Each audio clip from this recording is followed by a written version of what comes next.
left. He sweeps up through the middle.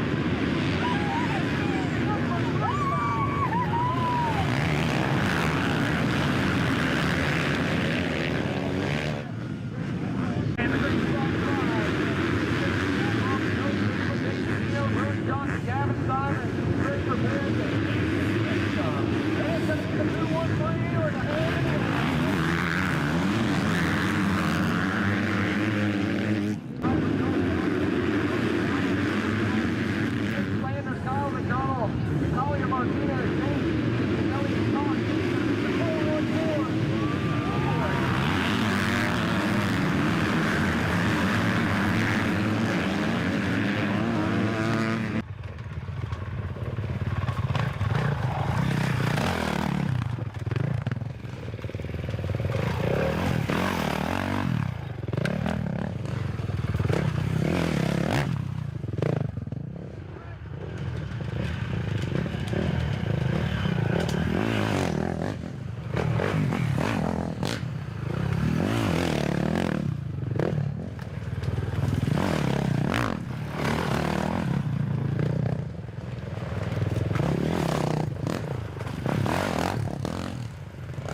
Is this where the damn drumming and the music kicks in? Yeah.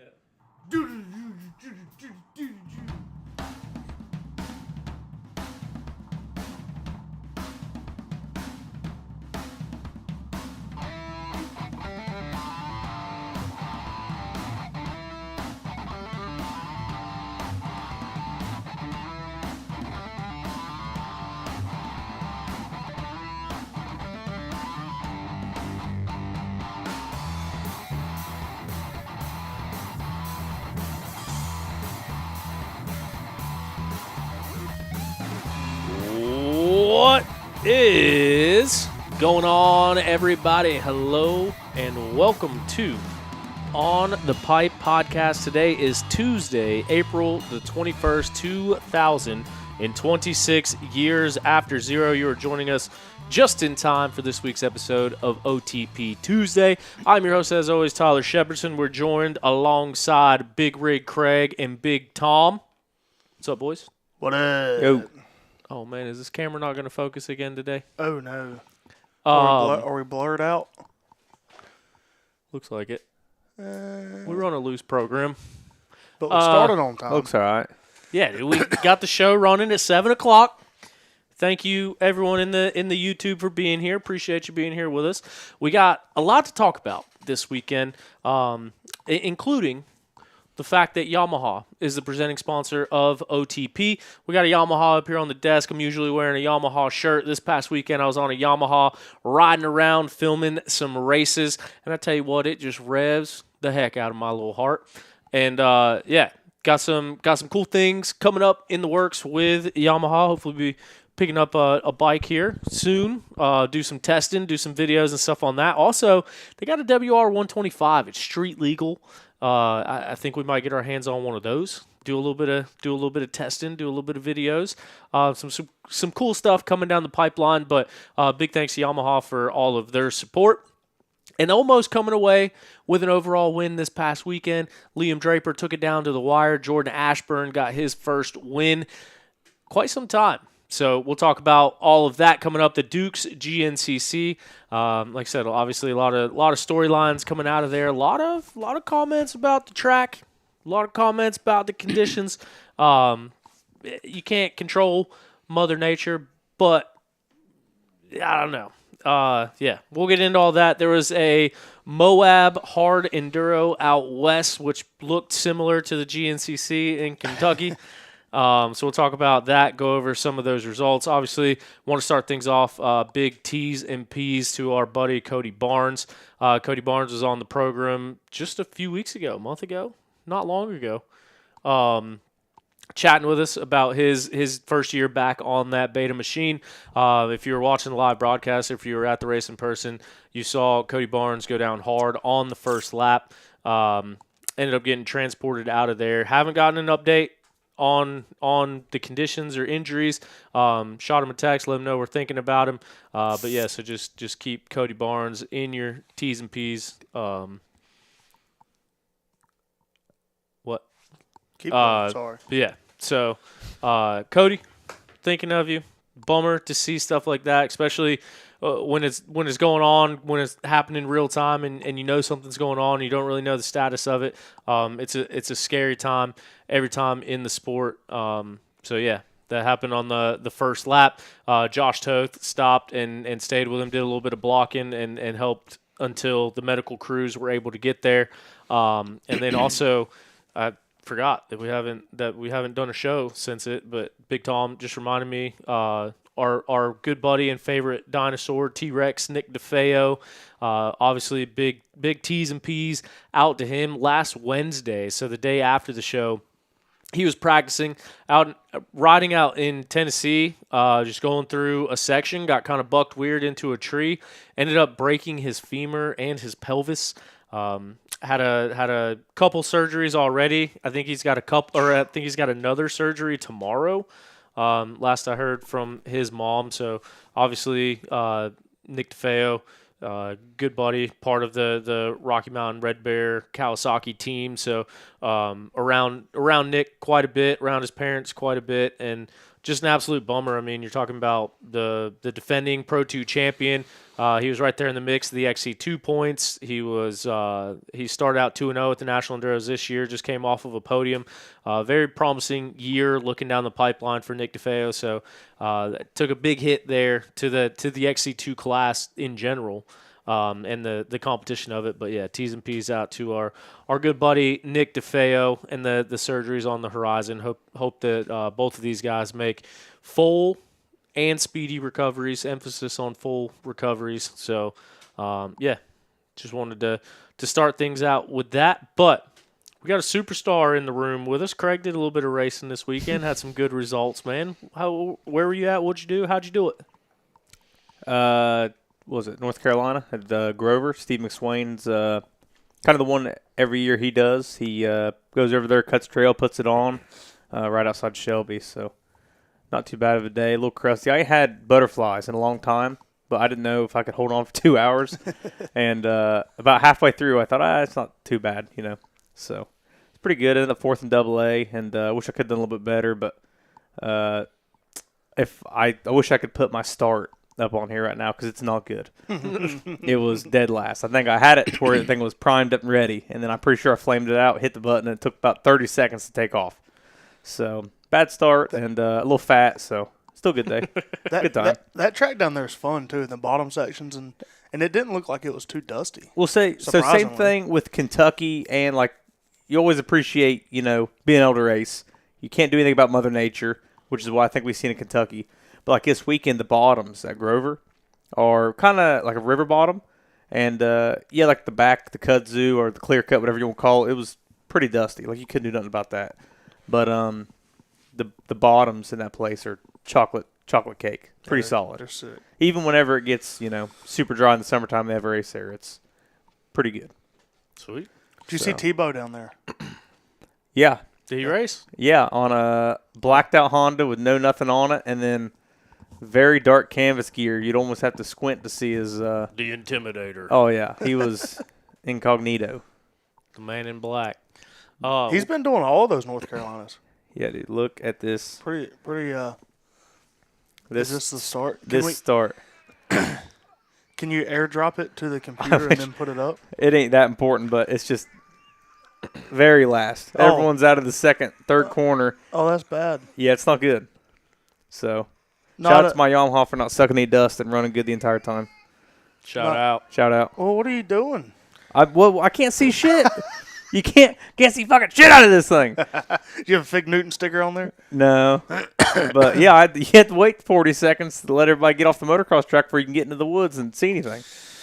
So, yeah, local racing. Happy to do it. It's been a while. So who ended up winning? Did Tebow get the win? No, Jonathan Johnson. Oh. On a 2021 YZT-VDF. Heck yeah. Hey, I think he got it off Easler's. I forget the deal, but that was maybe one of Jake Easler's old race bikes. Oh, really? I might be wrong. Is that not the same one he's had for years? I think he just got it back off of him. I think that's what he was telling me because he had that RM250 and was riding it a little bit. That's like one of his old Yamahas he raced. But yeah, that's what. I couldn't believe it either because right before, how everyone right before the 10 seconds, everyone does like a dead engine start just to see 40 seconds, dude. Kept turning it over. And he's like, I don't think his damn thing going to start.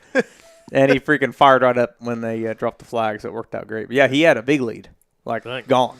Tebow got second, I think. There we go. See, even an old Yamaha still out there putting it down because people that choose what bike they ride choose Yamahas, as you can see.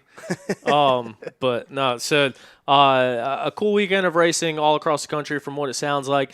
You can't affect Mother Nature. You can't do anything with it. This past weekend in Kentucky, it was dry. It was dusty. It was very rocky. We got a good bit of showers Saturday night. It looked like it was supposed to rain throughout Saturday night, which would have made it perfect. But the little bit of rain that we did get did help with the track quite a bit. But aside from Mother Nature, like this place was a strip mine. It was a shorter track. It was really rocky. And just some of the sections, man, I don't want to. It's not my place to talk about the trails and all that. Just trying to give you the news on the conditions. Walked around to a lot of the riders. Obviously, it's a brand new property. We're trying to figure everything out. Took me a little while to get my sorts about me to figure out where I was going to go to film. But I asked pretty much every rider and team person I saw what they thought of the track. I don't think I heard one positive thing throughout the weekend. And you're just going to have that. You know what I mean? Like every track's not going to be for everyone, but this past weekend it seemed fast, it seemed open, seemed rocky. Well, there was very little woods, right? There was only like one or two. You could watch woods. the entire race almost off that. Off the they drone. weren't shitting you, dude. They said we can see almost the entire racetrack off this drone. Well, that's because you're in the desert. So, yes, that's absolutely correct. We really appreciated the venue always. But it was kind of reminded me, not just from watching it on the drone, is like Georgia a couple years ago when it was clear-cutted. You could see the entire bit of racing. That's exactly what it reminded me of. Side note, I didn't know Kentucky looked like that. Not all of it does. What do you mean? Damn. Well, Because y'all were really close to West Virginia, too. Yeah, it looked like It looked like the old Mountaineer. Never went to that one. In Masontown. Yeah. The one on Zach Nolan's road. But it was I think of like Kentucky bluegrass, you know what I mean? I thought of blue rolling or green rolling hills. They don't actually nice have loamy grass, dirt. right? I know, I had to process it in my brain a little bit, but you know what I mean. But that's kind of what I was expecting. And then we get there and like this is gonna be rocky. Well, I started seeing some pictures and stuff of it on the way up. I was like, this looks super rocky. And then you get there and see it in person. But you should have seen the last place we raced to Kentucky. It looked like a bomb went off. What was it called? The one that they combined the morning and afternoon. The really muddy one. Yeah, That was 2013. No, they might have they did that also, but this was the last time. That was red mud. When they right? said it had was been 2013 since we raced it, I was there and it was not good. So back to the comments. When they interviewed Craig DeLong, at the end of the broadcast, they asked him about the track, and you could see it in his face, right? And he said, forgot exactly how he worded it, but he said, but when I biked the track, he was like, this is terrible. And he said something along those lines on the broadcast. He said, when I went and looked at it this morning after the four-wheelers, and a little bit of rain we got, he said that it got turned up enough and loosened up enough that it actually turned out to be better than he thought it was going to be. But you could still tell he wasn't stoked on it. And then a lot of, I think you could tell by the way everybody was riding that it was super sketchy. I think it really rewarded guys that aren't afraid to put their life on the line and eat shit and go bouncing out through the rocks in the woods, because the people that were on the gas, I think it really, what am I trying to say? It really Rewarded them. Yeah. And the people that were riding conservative, it really hindered them. Yeah. And I'm not saying he's riding conservative, but I watched a clip of Grant Baylor, the clip we were watching right before we started, of the little step down with the tree of the live stream we were just talking about. Yeah. There's a right-handed turn right there, and I seen Grant almost knife the front 3 times in that turn. Ooh. And when I was watching on live stream, I was like, I know under his helmet he's just cussing. He's like, what the hell? because everyone was like almost knifing coming into them corners because of shell rock. Everybody in that corner in your video, nobody the corners like that, big foiler berm, all the top guys normally just rail right around it and stand up, whatever. Everybody came into it and, pushing the front, sliding the back. Nobody looked good. Yeah. So it's, And then, even from that, and like I said, I didn't talk to many people after the race, but just while everyone was biking it, and I biked a little bit of the track, and just kind of talking about them and hearing people's opinions. But then going through and scrolling through social media Monday morning, it's like everyone seemed like in their post had not great things to say about the track. Even Caleb Russell, who parents putting on the race. yeah. I think he even commented on it and said that the track was a hazard. Every rider I talked with to 1Z, like the said, town that we were in. hell with that. Yeah. So, Well, it sucks. So I really wanted to go to this one because I love riding that part of West Virginia, the rocks and whatnot. And, but when they released the track map, and I looked at I'd Google Earth the whatever, and because that's a OHV part. Like there's got to be trails there, and it's like Mine made. yeah, it's called mine. But if When I seen that, I thought, oh, hell no. But if you look at their trail map, where y'all were parked and where their trails are, like there's a lot more of that facility than y'all touched. Yeah. And when you seen the track map and it was all up there on that, what do you call those, a mesa, right? The strip mine area, little plateau. Sounds good. Anyway, it was all right there by that.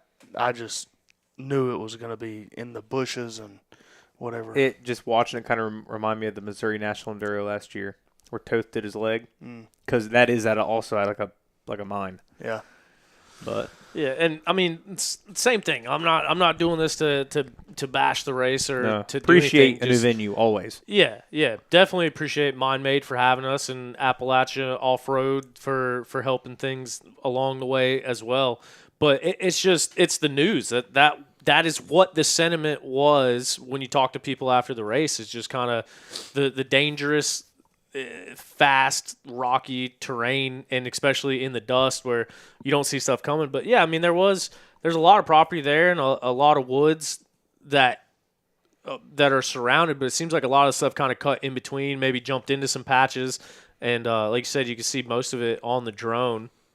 A lot of elevation and stuff that was out at that track too, but how would it have looked if I got a lot of rain? Like if it would have got quite a bit of rain, do you think it could have held it? Would it have been kind of a different story? Would people have said, "Oh, it's slicker than shit now"? You know what I mean? No, I don't think it would have got slick. It kind of reminded me in spots of like Brown Mountain. So I think it'd be one of those ones where like the more rain, the better it gets. Yeah. But then also just an aspect of keeping the dust down to be able to see the rock that you hit before you hit it, I think would go a long way. I get that. But yeah, I hate to be negative and hate to talk about it in this way, but basically that is the story that I heard coming out of it. So it'd be interesting to see like in coming years. Like obviously it's a great property, it's a new venue, it's hard to come past new venues, especially the way the insurance is and the way that things are going right now. So definitely appreciate them for having us out, but I don't know if there's a way to slow it down or bring in more woods or do something, because it just Matt Chamlin. I don't know what else to say about it. Once again, I don't want to target on my back. Just kind of wanted to address that because everyone's post, it's like evident. Like I was surprised at how many people were speaking out about it. and I think that some of that comes down to the GNCC crew not putting in enough time and enough work to utilize the trails in the woods that's there. Because there's got to be woods like you get off of that. I mean, who knows what they were allowed to do? Right? Yeah. I mean, they might have you're said, right, but "Hey, you can use this place, but hey, we just planted some pines out here. Why don't you just stay clear of that?" And I mean, also too, going up there, dude, I passed 100 side by sides. Yeah. Like that is their demographic, it seems. Yeah. So I just wonder if, if they could have gotten to the wooded areas, what Well, it would have been like. Matt Chamlin's in the chat saying they needed the Hare and Hound or Baja suspension setting. Then he jumps in and says it would have been better if there wouldn't have been no fires going on. So maybe that had remember, I think we were talking about prior to you going up there, people saying it was on fire. Kentucky was. So maybe they kind of cut it loose so you couldn't get in the trees as much, kind of worried about forest fires because how bad like there's a burn ban here. I'm sure it's the same way up there. Yeah. Did you talk to anybody with GNCC about it, like trail boss wise or anything? No, I didn't. Like I said, just pedaled the track with some riders, and then just kind of talking with riders after that, and kind of getting their opinion, getting their feel for it. Because I got up there after dark on Friday, so I hadn't seen any of the track come Saturday yet. So I just started. Probably couldn't see any of it on Saturday either. Yeah. Yeah. Dust. Yeah. Yeah. A lot of dust. But yeah, that's like I said, with a new venue, it's just like kind of picking everyone's brains, like, oh, what do you think? And yeah, just kind of went from there. Hey, the one thing I think we do need to mention, and I'm not a big quad fan at all, but the 250R, Adam McGill on the 250R, like an actual 250R. Yeah. It's dope. pretty sick. Pretty freaking cool, and it sounds like they're going to do it a couple more times this year. And they added Walker Fowler, saying maybe towards the end of the year, if he's healthy and whatnot, get the Banshee out. So that would be super sick to see the Banshee out and the 250R. I'd go watch some quad races if I seen some more of that shit. Wonder what was the reason behind that? He just wanted to. Last year, I think, right? Yeah, this is his retirement year, and he's kind of just out having fun. And I think 17th overall in that rig. Stu He and didn't do as terrible. I think Stu and McGill are kind of similar entities on the bikes and quad side. So I think anything that old Gator can do to get the crowd riled up, he's going to do. Well, tell Stu I got an 06 KX250, and then he can start winning. They're finishing races, maybe. And it seems to run just fine. I did see a comment that somebody commented on McGill's post says Honda's still paying contingency on that thing. Probably. When did Honda quit making quads? Well, I know they like quit making the 07, 250R a 08. while ago, but No. 14. You sure? Pretty sure. I think 14 was TRX 450. Some yeah, of I them think are they were lighting one up. of the last ones to still be making them. Yeah, I mean Yamaha still does. Shout out, but it's crazy that in like 03, that was still the race bike was a 250R. Like the salvaging of 80s and 90s, like early 90s 250R parts just to keep racing is unreal. Yeah. And then you get a YZ450, I think, and a Honda. Well, Honda was 04. I think YZ450, same thing. And then everyone's like, oh, screw these things. Look what we got now. Yeah. Yeah, it's pretty cool. Yeah. So yeah, ton of storylines to get into. We're gonna get joined in just a little bit, about 30 minutes, by Chase Landers, who we talked about a good bit on the show last week. Comes out of what perceives to the public to be left field. Announces the split with Phoenix Racing Honda. He shows up this weekend on a KTM. I would assume it's a Landers KTM out of the Landers KTM dealership there in Monterey, Tennessee. Makes sense to me. But puts on a hell of a performance, ends up becoming the top amateur, winning 250A, and one spot off the XC2 podium, and 11th place overall. So we're going to talk to Chase, figure out a little bit about that situation, what was going on there, and hear about his ride this past weekend. Also, right after that, we're going to be joined by Gavin Simon. Gavin Simon, we've seen battling for those top AM honors over the last couple years. He moves up to the XC2 Pro class this year. He gets his first career pro podium this past weekend. Second career pro podium this past weekend. With a third place finish, 10th place overall in the XC2 class. So we're going to chat with both of them. But right now, we're going to get into some results, get into some storylines, and talk about what happened this past weekend. We always dig up our results courtesy of DPG, Dimmer's Precision Grading. They're a full-service grading company here in the greater Carolina region. No job too big or too small for DPG. They also got the DPG MX compound. They're getting prepped up and having some practice days underway. So they help us dig up some results every single week. Real quick note, Scott Rocher says, so much to talk about tonight. I agree.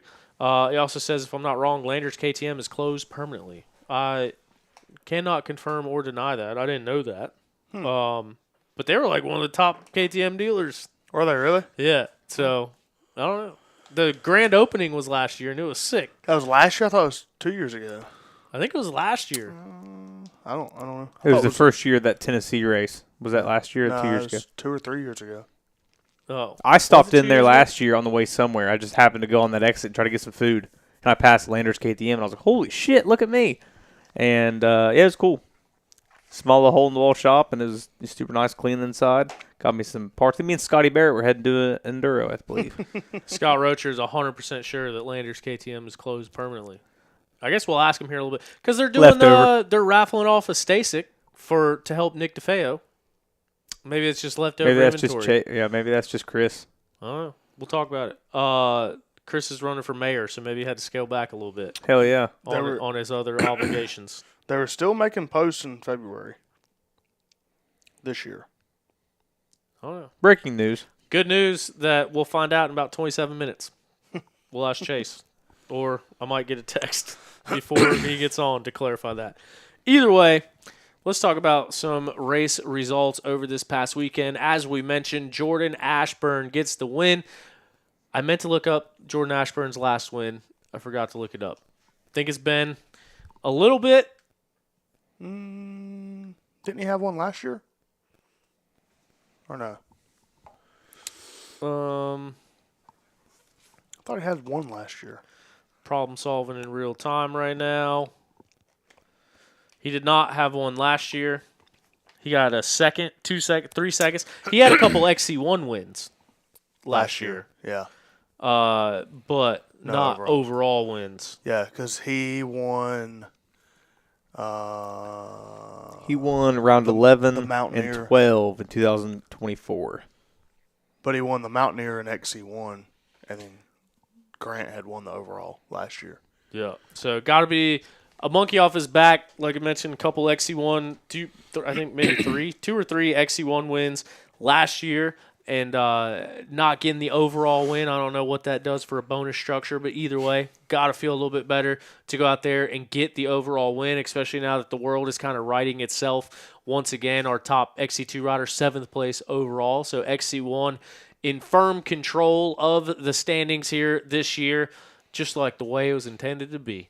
But, yeah, so hard-fought battle between Jordan Ashburn and Liam Draper, who brought it down to the wire. They swapped back and forth a few different times. Liam making the decision to run a trials tire on the rear. By the time he finished the race, that thing was a racing slick. There wasn't a knob left on that thing to be found, and he was still pushing through it on that thing. Obviously, with the trials tire, you got to ride a little bit different. You got to kind of point and shoot, not really lean it over as much, kind of get to the corner, square it up, and accelerate out. And then that obviously is going to wear on a tire when you're going through the rocks for 3 hours of racing. But Liam Draper, like I said, put a hard charge in, was there leading on the second to last lap, and I think even portions of the last lap. Yeah. That was a Doing fun it on a bald tire. That was a fun race to watch. So them Yeah. two were. If it wouldn't have been them two of having a race, then there wouldn't have been anything good to talk about on the broadcast. But no, that was actually pretty fun to watch, and you could see a lot of it. And talking about how sketchy the track was, I mean, guys not being able to come in sliding like we usually see in the dirt, watching whenever Jordan Ashburn passed Liam, it was pretty gnarly, like maybe a mile into the last lap. Mm-hmm. And everyone was kind of wondering, I was wondering anyway. I was like, what's wrong with Liam? Then you see their tires afterwards. And I'm sure Jordan's was just as screwed up. EN91 is probably destroyed as well. It still had some nubs on it, though. Had some nubs, but I was like, man, I wonder why he's like, what's wrong with him? He's slowing down. He ain't tired, I know that. And then you see his tire, and it's like, holy shit, like someone just did a burnout in a Harley. Yeah. I think there were a lot of there was a lot of up in there about what tire to run Sunday for I think a lot of guys, because you don't see many times those trials tires come out. And you know that you got to be on the fence about doing it for exactly what happened to Liam. But like Strang, they showed it. He came in and had to swap a wheel. Yeah. Due to his tire was slick. Like the lap before they showed him gas, it was slick. Looked like Liam's. And I know there was a couple other riders that were kind of up in the air about doing a wheel change, and did anybody else change a wheel They didn't besides show Josh? anybody else. Yeah. I know everyone. It seemed like a lot of people up and down Pro Row had a tire sitting there just in case. Mm-hmm. But I think Strang was the only one that I saw actually changing one. Craig DeLong puts on a good ride. Got to be a good feeling for Craig to get back on that overall box, third place overall on the day. He and Liam living close together, training together quite a lot.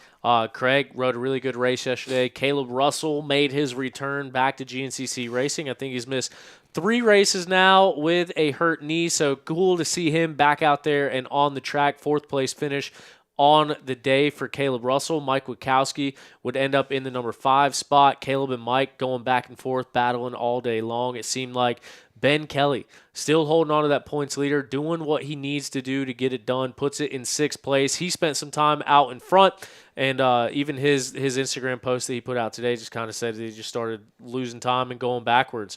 But still, in a situation like that, it's very easy to DNF that race. I never heard what ended up happening to Grant Davis, but Grant, I think, ended up having bike problems and was out of that race. Stu had bike problems, was out of that race. So a day like that, instead of going for those max points that you can get, Ben Kelly, whether it was by design or whether it just happened the way that it did, for him to sit there in that 6th place spot, get some points, and still hold on to this points lead as we move forward, although it is a lot tighter now. A lot tighter at the top of that leaderboard. We're going to get into that here in just a moment. Jason Tino was on the show last weekend talking about his first Pro 2 National Enduro victory, the ANEC win at Farm 14. We mentioned, hey, does this have some confidence coming into a new track going into GNCC this weekend? He said he thinks he can get it done. He went out there. He did get it done. He took the XC2 win, his first Pro XC2 win of his GNCC career. Gets it done, puts himself back up there in that points race as well in that XC2 class. Obviously, like we mentioned, got discombobulated there for a second. Nick DeFeo being out. He was sitting in second in points. He went into a couple rounds with holding the points lead, holding the white plate. Obviously, he will be out for the rest of the season. Very unfortunate for Nick, but Jason Tino, I think, is now a certified contender in that XC2 class, especially knocking this one off and getting that the icebreaker, getting the first one out of the way. Grant Baylor, 8th place in the overall. 7th place, XC1. Jack Walker, who does have the white plate, does have the points lead in the XC2 class, comes out and puts on a solid ride. 2nd place overall out there on the Beta 2-stroke, making it happen. And he was leading majority of that race with a pretty good lead. Dude, those first couple laps, yeah, Jack Walker was riding fast. Yeah, he was flying. And he had, I don't know exactly what it was, but I think he was probably 30, 40 second lead with, 2 to go, 3 to go? Yeah. Getting word from sources that Grant Davis apparently had a starter problem again. And we've seen that happening on the Austrian bikes. Was he still on the 450 or go back to the 350? From all I know, he was on the 450. I chatted with his dad a little bit Sunday morning, and he was talking about how Grant preferred the 450 over the 350 actually. Mm-hmm. And kind of just, he said, I don't know what I was. Put these boys on a 2025. Basically, Grant was saying from the breakdown that I got from Busch Light Bill was that the 250 he could ride it wide open, like he just rode that thing wide open, everything that it's got. And he said the 350 he just couldn't quite. He wasn't heavy enough or big enough to hold it wide open, so he couldn't ride it wide open. It was kind of giving him some fits. Where the 450. He doesn't have to ride. He can ride that one wide open? No, he doesn't have to ride it wide open, but you also don't have to stretch it to the edge of everything that it's got. Mm-hmm. So he's saying that he's actually feeling more comfortable on the 450. So I was assuming that he was on the 450 again this weekend, but we've seen Husky, we've seen KTM have the issues with the starters, and it's kind of it seems like you get a good batch or a bad batch and don't really know what to expect. So a bummer to see that, because when you look at the changed points, between a 25 and a 26? I don't know. Or is it? I wonder if they changed suppliers with this whole company stuff that they got going. Just speculation. I don't know. Or just saying. I wonder if that's a possibility. Or do they run a Kimco starters. or do they run a separate, like, they still run that separate battery and stuff? I wonder if that's just burning up starters. Yeah, I don't know. Like maybe it's never disengaging. Some of the 250s, from what I heard, was that the starter gear was staying stuck out in contact with the motor. Yeah, so then it would just sit there and spin the starter till it seized. So I don't know if it's a situation like that. I don't know what's going on, but hopefully they can get it figured out. Because Grant Davis now 7th place in XC1 points or overall points, 55 points to Ben Kelly's 99, who's out in front. Jordan Ashburn and Liam Draper tied with 96. But yeah, going through the rest of our results here, Gavin Simon, as we mentioned, closing out the top 10 with a 3rd place finish in the XC2 class. Our top amateur on the day was Chase Landers with 11th place overall. He was a man on a mission coming out on a new bike, a week's notice, goes out there, obviously got a lot of time on a KTM, felt comfortable on it. He rode really well to get that the top am honors. Hunter Smith from the Racecraft Husqvarna team would be the 2nd place rider in 250A and 2nd place top am. And then James Jenkins on the turbocharged Triumph rounded out the 250A podium and the top am podium on the day. We'll check in with our women real quick, run through them. Talked to Danielle McDonald a little bit before the race and asked her if this was kind of similar to what she rode back home. She said, yeah, it was kind of similar to some of the stuff that they had, but maybe a little bit more rocks than what she's used to. But Brandy Richards, obviously no stranger to an environment like this, coming from the West Coast, all the championships that she has out there, all of the success at the ISDE. She has proven that she can ride in brutal and tough conditions. That's exactly what she did this past weekend. She went out there and got the win. Corey Steed in the number 2 spot, getting in there for the day. Reigning defending champion, so obviously some solid points. Danielle McDonald came into the race with the white plate holding the points lead, so Corey Steed doing what she had to do to put herself in front of Danielle McDonald to get a couple of those points back towards the good as we look towards this series-long championship battle. And then Danielle McDonald, as we mentioned, the points leader, 3rd place overall on the day. Gets it done, holds on to that podium spot, fends off Taylor Jones in the 4th place spot. To get some solid points there and extend her points lead, 124 points for Danielle McDonald to Corey Steed's 116 and Brandy Richards with 104 as we head into round 6 of the season. How about Danielle and Corey? Neither one of them have been off the podium all year. That's pretty impressive. Yep. I mean, you can see what that does for Brandy having those 2 6th and 7th place finishes. Yeah, because that's just taken away from their drops at the end of the year, and that's kind of the name of the game. When you have drops, is don't have any drops. Like, take away your 2nd and 3rds. Have mostly wins. Yep. Yeah, so it'll be an interesting one as we go down the stretch here. Let's look at our overall points here for our XC1 class. As we mentioned, Ben Kelly currently holds the points lead, 99 points. He's got 5 scoring rounds. We know that is going to be important. I guess everyone in the top 5 has 5 scoring rounds, but you get the point. Ben Kelly, 99 points in quest for his 3rd XC1 Pro Championship, 2nd in a row, back-to-back if he can get it done. But Jordan Ashburn, a track like this, we're going to Tennessee next, which is another rocky technical track, which is in Jordan Ashburn's backyard. I think he's going to have a strong run out there as well, especially you get the confidence going, you get that overall win, you get the juices flowing. We'll see how that thing comes down because it's only 3 points separating 1st through 3rd. Ben Kelly, 99, Jordan Ashburn, 96, and Liam Draper, 96 points as well. Craig DeLong now moves into the 4th place spot overall. So everyone on that list minus Liam Draper chasing their 1st pro championship in the XC1 class. Go back to the women's real quick. And obviously there's a long way to go. But you mentioned the drops, right?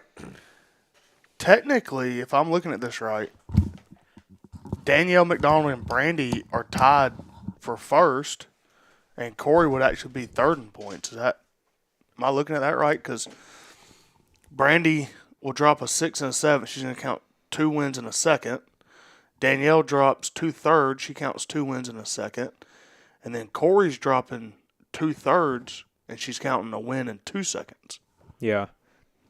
So that's a little deceiving there on the women's points. But so that's actually that 124 to 104. That's actually a lot tighter than. A lot tighter than what's looking like on paper. Yeah, is it not, or am I off on that? No, 100%. I mean, it's definitely it's tighter. Just the only bad part about it is Brandy Richards has another, outside the top 3 really. Right. That's what's gonna count. That's what's going to count, Yeah. and especially coming to a place like Tennessee or going to Snowshoe here before the summer break, Yep. where stuff seems to happen. Yeah, for sure. So glad you could rejoin us. Yeah. Hey, bud. My eyeballs were floating. I had to get out of here and take care of some business real quick. Crop dust the pets. Hell yeah. Well, real quick, what I was just saying was technically Brandy and Danielle are tied, and Corey's third in points. Yeah.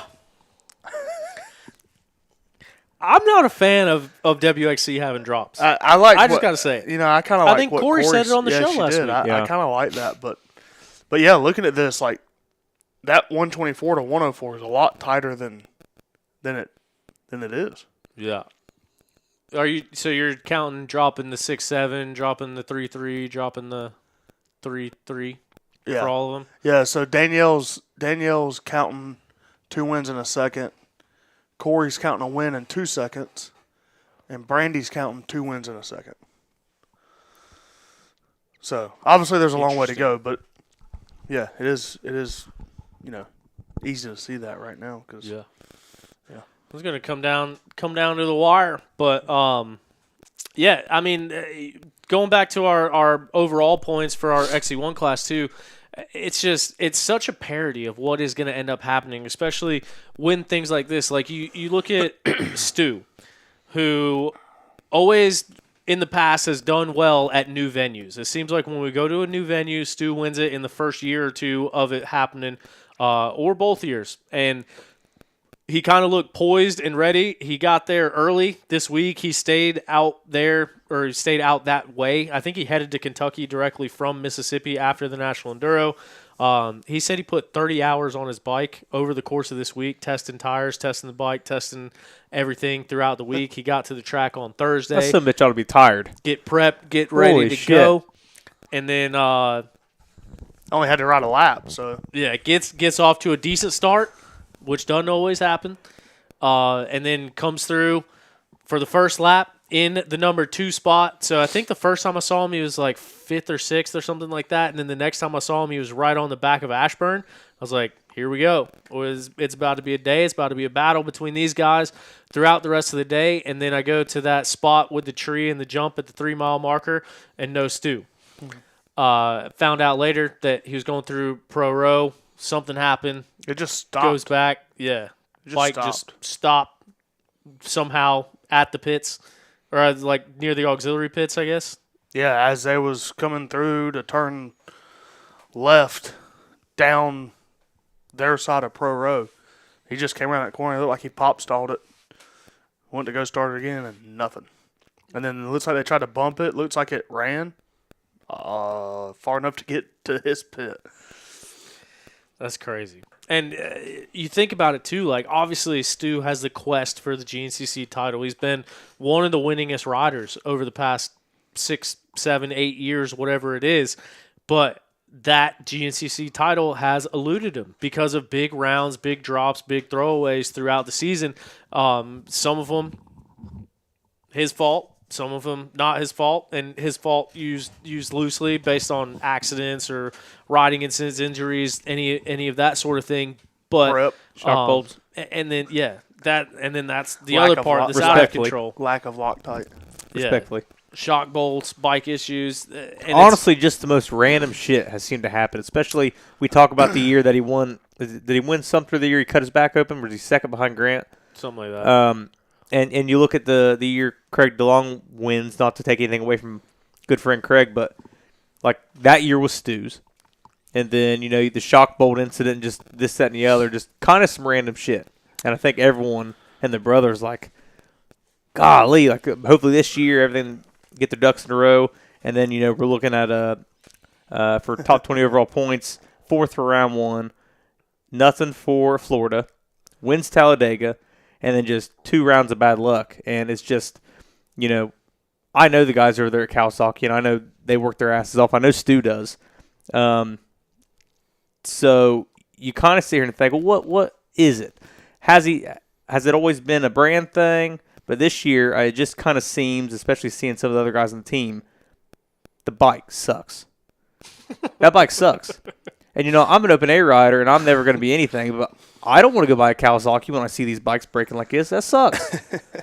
And that's just, unbiased opinion because I have no affiliation with any of this, but it's not a freaking good look. And it's not just Stu. It's not just the 450. It's not just the 250. Like, across the board, they've been and I mean, that's one of the biggest things, too, is you got to think, like, Cody Groves, Siege. We had him on the show a few weeks ago. It's his first year as a factory mechanic. And that Stu's got to be getting phone calls on Monday morning. Why is Cody still your mechanic? You've had 3 DNFs. Why have you not fired him? You're the team owner. Why have you not done something different? You got to keep in mind, and I got to kind of skate a line because I am very close to this situation. I am very close to this team.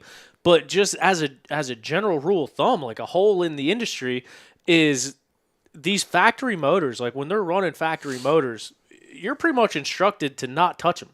Like if something needs to be done, you put them back in a crate and you send them back and they get worked on. So I don't know 100% that is the case. But I would assume that is probably the direction that they goes. These factory motors come in. Hey, you can put them in. You can do stuff on the bike. Don't break the motors down. Don't try to rebuild them. Don't do any of that stuff. So I can say, I don't know if I should say, but I can say that the DNFs that we've seen out of Stu this year seem out of his control. It's not something that Cody's doing wrong. It's not something that the team is doing wrong. It's not something that's going on. It's battling these bikes and trying to figure out what is going on. And granted, we don't know the other side of it, just like we don't know the front side of it. Like Stu might be trying to get them to get every single ounce of power out of that motor that they can. They might be sending him Chase Sexton Supercross motors, and them things are designed to run for an hour, and Stu's trying to put it through 3 in these brutal conditions. We don't know what is going on with the motors. We don't know what they're speccing them out to do. We don't know what they're building them for. We do know that they're having problems. And we do know that is starting to become a problem. Like Stu's post today talked about just tired of the same inconsistencies happening and just kind of getting fed up with it. And I mean, how could you not? We've seen him pissed off in a couple of the broadcasts this year. We've seen him talk about what's going on with the bike. And you look at it, the comment section on Facebook and Instagram, and it is just people dragging Kawasaki and whatever else in the comments. And it's tough not knowing the whole edge of this sort, but like I know Stu well enough to go ahead and go out on a limb and say that a big reason, actually I think you said it on the show, so that's not breaking news, but I think a big reason why he shied away from signing the deal with Yamaha and staying there or shopping around with other teams and starting his own team was because he didn't want to play the corporate political stuff. He didn't want to play the factory boy. He can't say this, can't say that. I think a big part of Stu's personality is being himself, and I think that's a big reason why he went off on his own. And now you're having all these issues, and even us sitting here talking about the issues and what it could be or what it couldn't be, we don't know because it's not been said publicly. So it's like, what do we do with that information when all we see is that these bikes aren't finishing? But we don't know the back end of it or what's going on with it. And I don't think that he can say what's going on based off what he put out today, that it was no fault of the mechanics or anyone on the team. So it's like you think that leaves a gray area or leaves it open to interpretation what he's kind of getting at, but he can't go out and say it. Well, I think it'd even be hard to say that it's like the guys out in California for Kawasaki because those guys are all hands on deck. You even see it on the motocross side. The Prado deal last year, everyone, wanted to kind of just blame Prado. This year you see Chase Sexton, which, that's kind of a every year thing too. It kind of seems like. I think it is what they're starting with, what the guys in California are starting with, what the guys over here are starting with. And sitting here talking crap, good buddy Tom has a 19 to 23 era of Kawasaki's that have, they could blow up tomorrow and he couldn't say anything about it because he's got so many good hours out of them. Don't put that on me. Okay, so that's my bad. But 2024, I think we started seeing some of these things happen with our buddy Lyndon and other guys on them. And then this year, you're just, this bike is the bike that Prado was racing last year. So you just paper mache. They don't like it. They're shit. I mean, I'll say it. I ain't got no affiliation with them. Hell with them. I don't know. It's tough, especially when you see like a lot of these races. He's at the front. He's at the front. He's battling. He's in contention, just like yesterday. And then first lap, bike gives out. I mean, it's good enough to make it across a pond 3 times, but it's just, why is this thing not holding up for 3 hours? And it just sucks to see because the seasons can get away from you so quickly. And granted, there has been a lot of parity and there has been a lot of changing in those top spots throughout the race. So there's still a chance like he can cling on. We've seen Stu grab a shovel and dig his way out of a hole before. This is a big hole. This is like 50-something points, 40-something points. Not an easy one, but, man, just a bummer to see, especially when you got him coming out and speaking publicly saying that, hey, this is out of my control. Don't know why it's happening. Can't stop it from happening. So sucks to see. Obviously, Stu's a fan favorite, but even just in general, from anyone in that situation, no matter who it is, that's got to be frustrating at this level. Grant Davis included. I mean, I think I don't know. It's hard for me to say. Obviously, I'm not stupid. I've rode Kawasaki's my whole life. I'm on my third 450 that I've got easily over 200 hours on, and never touched the motor. Put clutches in it, but yeah. And then Craig had one of the same year models and blew it up in Georgia. So, no, I didn't blow it up in Georgia. No, you got stuck I blew in it up Georgia. at Little Buck. Had 15 hours on it. And I put it back together, and I got on a 2-stroke. I mean, briefly. But I think a lot of what it comes down to is, what's the saying? Poor preparation produces piss poor performance. That's a lot of P's. Yeah, I mean, I I don't know. I'm not as close with those boys as y'all are, and I mean, I know they're trying, but maybe they're just doing some shit wrong, even on the Kawasaki side, like you mentioned. And or maybe the way that they're building the bikes and putting them together and the parts they're choosing to use, or it's just not, everything's not jiving together. Yeah. So, and I mean that also kind of got off into a tangent. We're sitting there talking about it like that could very well be the case. Like they might be trying to squeeze every ounce of performance out of that motor. Because you don't know what Stu's telling him. Stu could be telling him to send me a Supercross motor. And so, obviously, performance and durability, one goes up, one goes down. Well, and real quick, I mean, I think it all comes down to decisions that Stu's making, right? Like, I'm pretty sure it's a decision for him, for him to make what he puts on the bike, what he wants out of the motor, just like you're saying, and maybe he's not making some of the right decisions.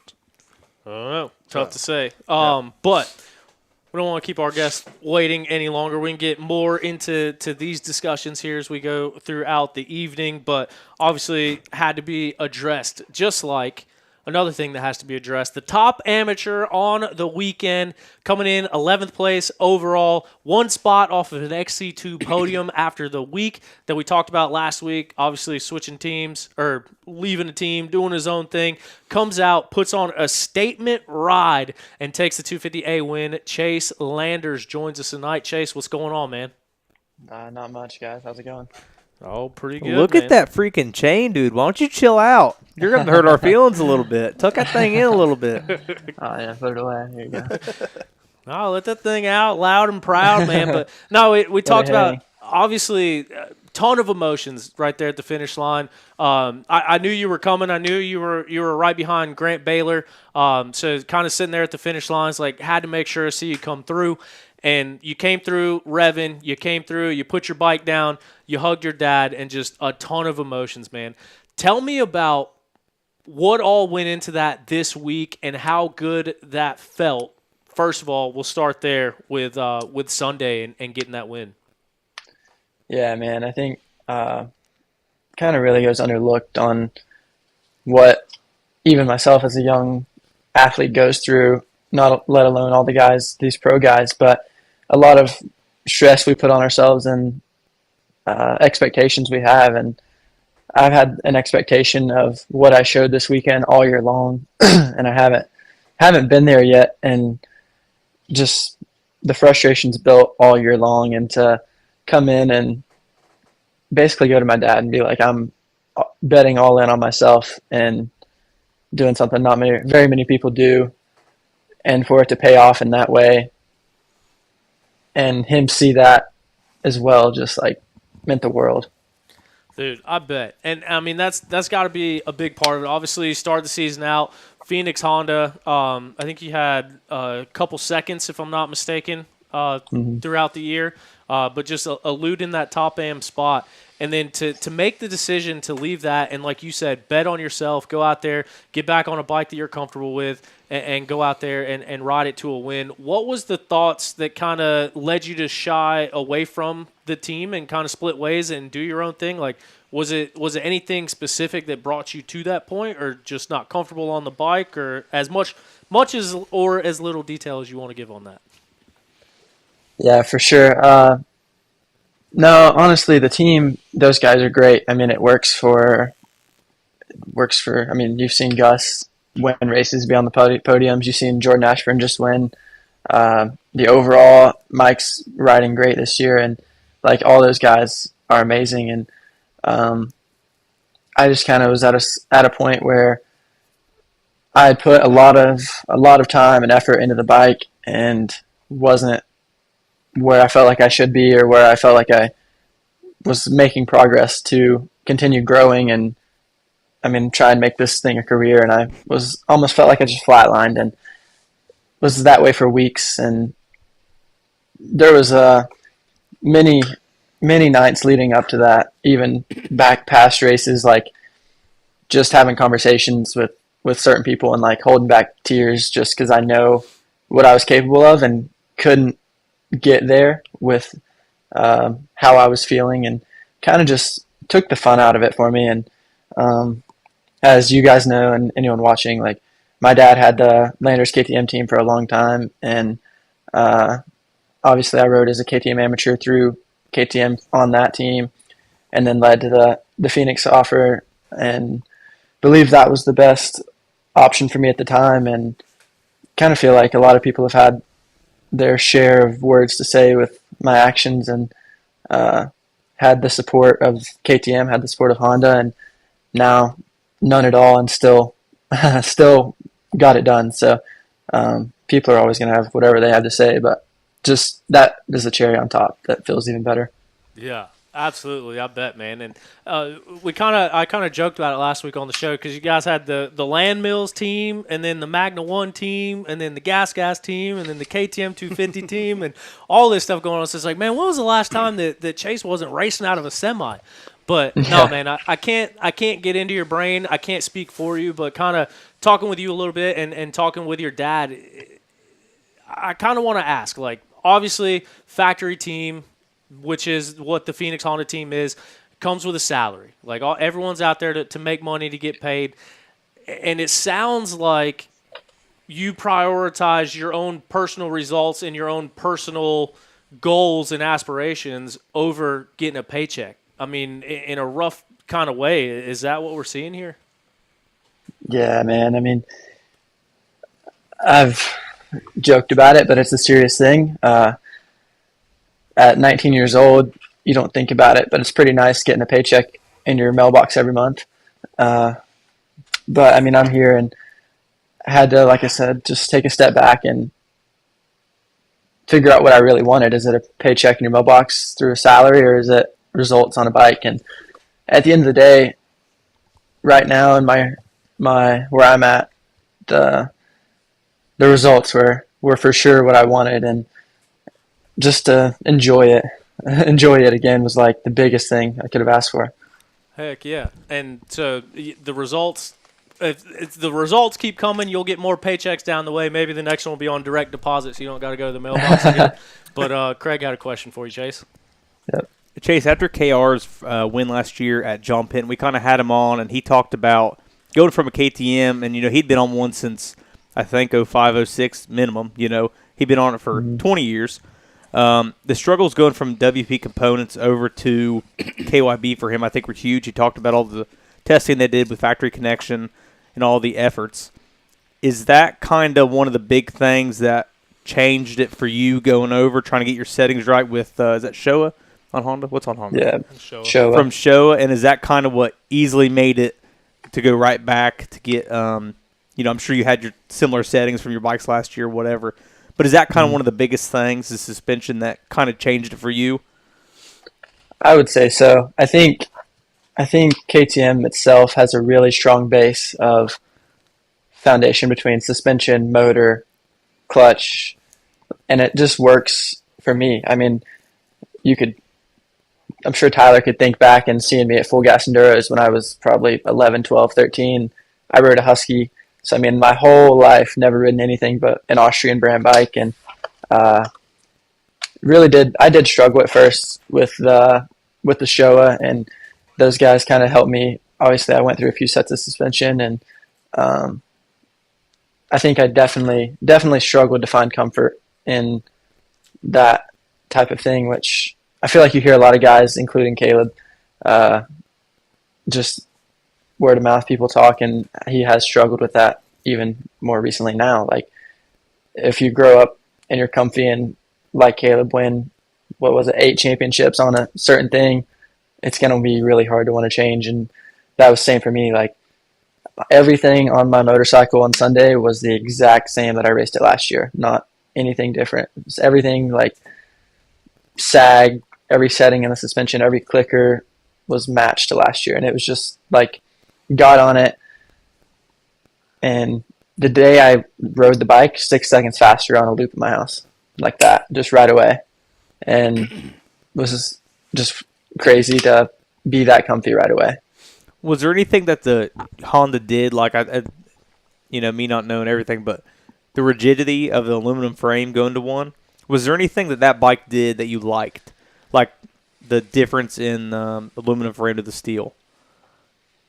Honestly, I felt like that bike turned really, really, really well and just sat on the ground like glue, which is something I feel like I hear a lot of people talk about with the Honda, and why they like that bike is just because it turns so well. And I really did like that. And as crazy as it sounds, even though I jumped back and forth a little bit, I feel like what I learned on that bike made me better on the bike that I'm back on now. As crazy as that sounds. I will say your commercial was freaking sick. The new was it F350, F250, the FLO Ford. Is that what a Ford? Yeah. Lincoln. Ford Lincoln in Cookeville. Hell yeah. Yeah. Yeah, commercial was sweet. That was fun. Those were cool. Huh? Out here. You had to have seen it, Tom.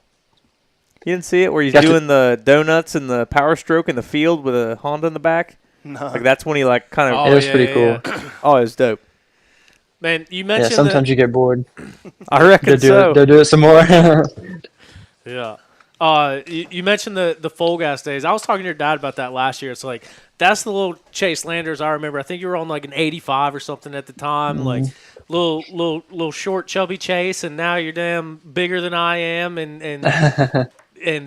top am and doing all this stuff. It's kind of cool to see. You're one of the when I first started announcing, like, one of the first kids that I've seen come off of mini bikes and now, like, right on the edge of stepping into the XC2 class. I imagine in the next year or 2 or 3 or however long it suits you to get there. But what has been that rise, like as far as progressing through the ranks and getting faster and then becoming a staple in the 250A class and in the top AM class? Like what has that been like over these past few years, trying to get that done and make a name for yourself?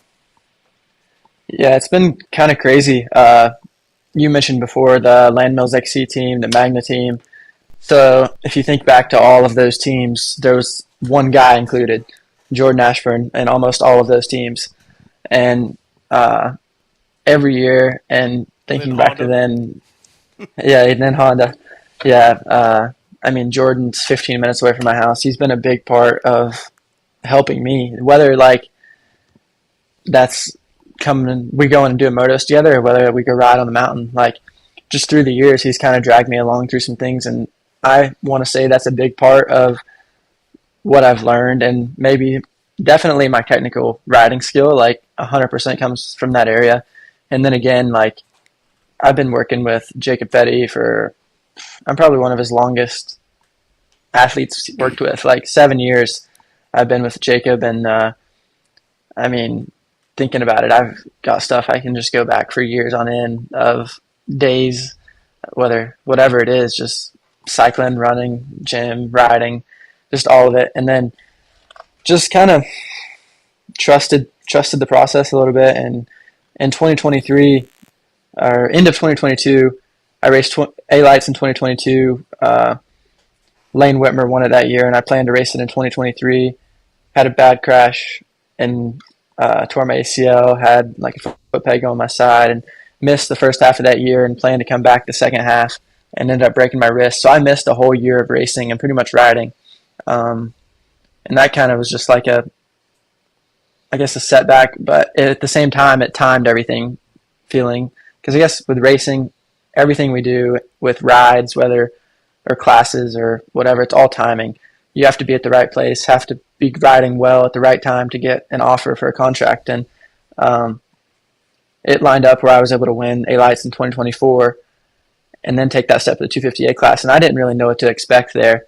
And I mean, obviously went to Florida and trained, and the first two races were all right in 250A that year, which was last year, and obviously won Talladega and 8th overall. And then you're just like, where'd that come from?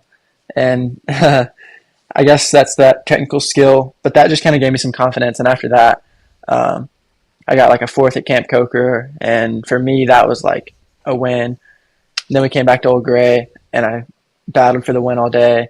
And just kind of after that, it was just like I was in the mix every single race, and it just built that confidence to where like I belong here and I can be here no matter what, or any given day.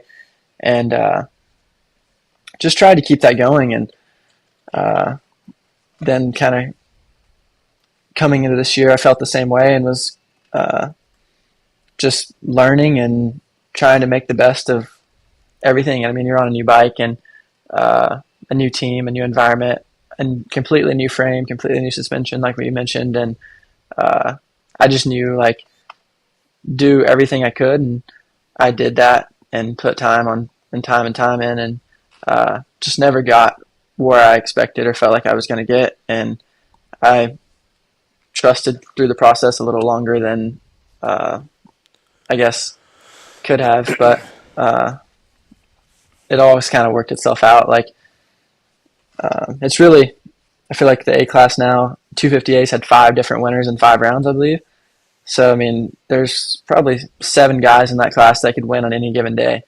And it's like, you just got to be at your best all the time, I feel like. Yeah, so I was just curious, I mean, what you thought about this. Obviously, you're going to say you liked it because you did so good, but this track this past weekend being a new venue, we kind of bashed on it a little bit. I think there's been a lot of harsh words. Looks like either somebody caught you in the jaw with a right hook or you caught a rock or something to the face. But what was your thoughts on the Kentucky track, the Duke? Yeah, I mean, it was different, I guess. I believed it was definitely a little more desert style. It was fast, but still had some technicality to it, which was cool. and normally I don't see myself as a faster track guy, but that we don't race anything like that. Like Camp Coker is fast, but that was open and like just almost like just bushes. There was no woods on the entire track, and I feel like it was definitely like if you weren't on your toes, it was going to get you down pretty fast. And I guess just lucky enough, like I was able to stay off the ground all day. But yeah, I did well there, but I 100% wouldn't mind if we didn't go back. There it is. So, that's kind of what I was going to ask was I mean, well, I don't know what I was going to say. And I don't know. It's got to be disappointing going to a new venue and somebody that's been to all of these tracks for multiple years, as you have.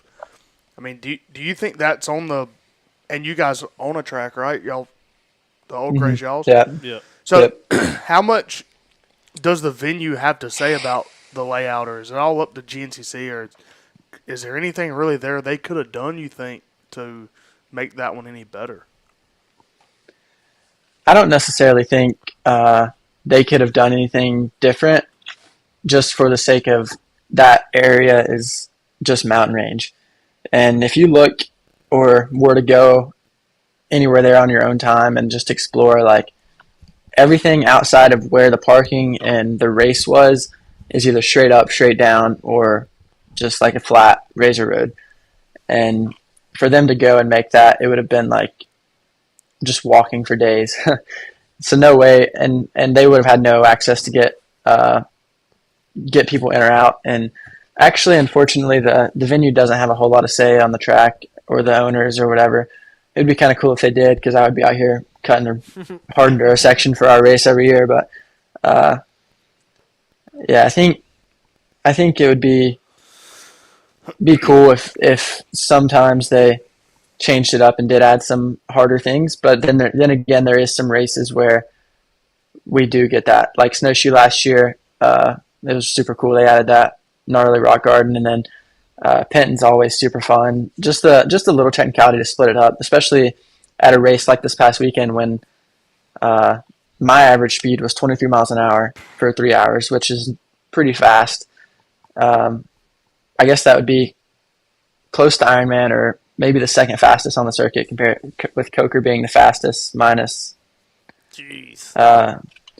I believe. And you don't have rocks at Coker. Yeah, there's a lot more soft dirt and sand in Indiana and South Carolina.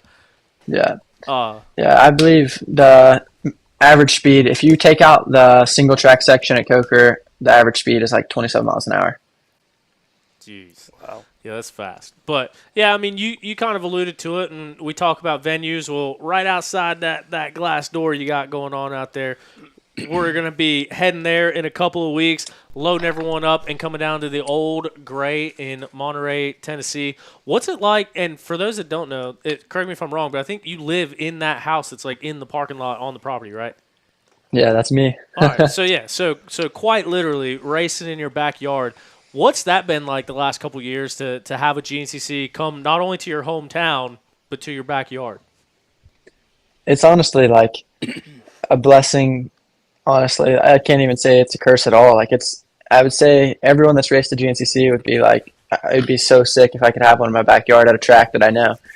And I say a lot of people want to say it has an advantage or whatever, and I can't say it's not, but I don't get to ride the whole track, obviously, because a lot of the racetrack isn't on our sole property. So I know the lay of the land on ours and everything that's here. But whenever we go race, GNCC's got 2 or 3 connecting properties, and they make everything. So it's definitely different, but it's super cool because, I mean, the environment, all my friends, all my family, like everyone from our small town and me growing up's here, like the crowd's just insane. Which is different for a GNCC too. Yeah, the Ashburn faithfuls come out of the woodworks out there as well. But kind of talking about that, man, does racing at trails that you're so familiar with, does it kind of have the opposite effect? Like there'll be a section where is your practice loop, and you're riding it, and you go over this hill and you make a left, and then there's a tree, you make a right. Well, then you get there for the GNCC, you go over that hill, they got you going to the right. So does the familiarity with the terrain actually kind of come into play in that aspect of like trails that you think where they're going, all of a sudden they go off course and go somewhere else that you weren't expecting? I feel like the first year it did, but now since they've been here these last 2 years, there's tracks going everywhere, and it's actually helped me make more practice tracks. So I can just link stuff together, and it's actually pretty cool. More so, the help I would say is like growing up here and riding just around the property. When you learn the lay of the land of a venue, not only my house but any track. When you learn the lay of the land, it's easier to remember the track.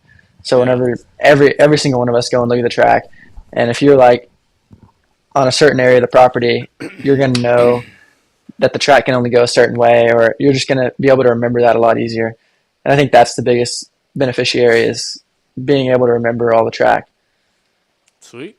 Last question, and I appreciate your time. I don't want to take up your whole night, but I appreciate you sitting down and chatting with us. I meant to ask this earlier. I don't want to end on a bad note, so I might ask you a follow-up after that. But one of the things we talked about with the Phoenix split is it kind of came out of nowhere. And in years past, what we typically see is that we would just get to the race and a bike wouldn't be under the rig anymore, and then someone would be doing their own thing, and then everyone would go, where's his bike at? What's he doing? Where is he riding? So I like that this was very public. Like, you put out a statement, they put out a statement. It kind of explained the separation, and so we knew what to expect. So that seemed like a really professional move on that part, and it was kind of cool to get that information brought to us real time before heading into the race weekend. But from your perspective, like when it was approached that this could happen, maybe would happen, like when the talk started coming up and the split started getting serious, like how did they take it? How did you guys take it? Like was there any bad blood? Everything on good terms? I guess just because I've never dealt with something like this before, just kind of interested on the inner workings of how it came together. Yeah, it's kind of it's just a weird situation, I guess, but it all worked out, and I'm very thankful the way it did work out, and everyone kind of got to know soon, because everyone says any publicity is good publicity, right? But it was tough. I mean, not your average 19-year-old wants to call the David Eller, team owner of a team, and say, hey, I don't think I want to race for you anymore. Like, that's a really hard conversation to have. And it was tough. I did it myself, obviously, and I'm very thankful that it went the way it did. And those guys were very supportive, and they made sure, we all made sure, like, before anything was final, that there was nothing else I could do, nothing else they could do, nothing else that we wanted to try before we made that final decision. And they made everything fairly simple.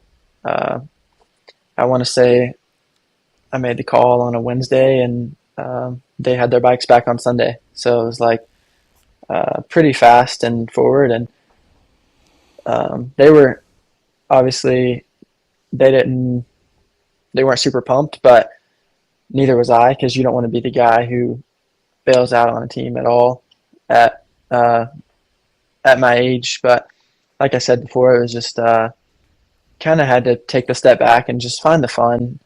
And I even told my dad, like, I don't care if we go race and have no graphics, have nothing. Just like, I just want to go race and have fun and enjoy it. Because I was struggling to do that all year long. And the biggest thing I told him earlier in the year was, I can't let this situation or the bike or whatever ruin the fun I have in racing. Because I do want to make this a career, and I do want to do this for a long time. And if it ruins it right now, then it's not going to happen for me. So I just had to get back to having fun. And as you can see, I think when you have fun, good things happen. And I just had a good vibe and felt free and wasn't really pressured. I mean, a lot of questions circled over the weekend, and people kind of had their expectations or whatever, but I think I got a lot of respect back for doing what I did and coming back and kind of backing that up a little bit, because just a lot of conversation after and before, and then a lot after of people just like, you backed it up. So it's a good feeling. But like I said, it's exciting, and just try and keep it level-headed, keep going, and keep it fun, man. That's the biggest thing. And that's another thing, like I mentioned Jordan earlier. You can ask him, or I'll ask him every now and then, like, how much longer are you going to do this, dude? And he's like, I'm having fun. Like, so if he doesn't have fun, he's not going to do it. And I think that's why he's done it for as long as he has. I mean, there's been, 18 years, and he hasn't missed but one GNCC race in his pro career. That's wild. It's crazy. That's a wild stat. But man, kudos to you, and even for accepting our request to come on here and chat with us and get in front of it, like you said, making the call yourself and then coming on here and talking about it, because all we have to do is speculate, and that's why when it kind of just came across last week, had no information, no details, and just kind of knew that it had happened. So thanks for coming on and being so willing and open to talk with us about it, and everything that you mentioned. That just that's why the best way I could describe that is just a statement win that you put on this past weekend, and the emotion at the finish line. It had to have been a great feeling. But we got a comment in here earlier. Landers KTM, is that still a thing, or is that not a thing? No, it's all gone. It's really? done. When did that happen? Yeah. You just came in, sold 3,000 motorcycles, and got out.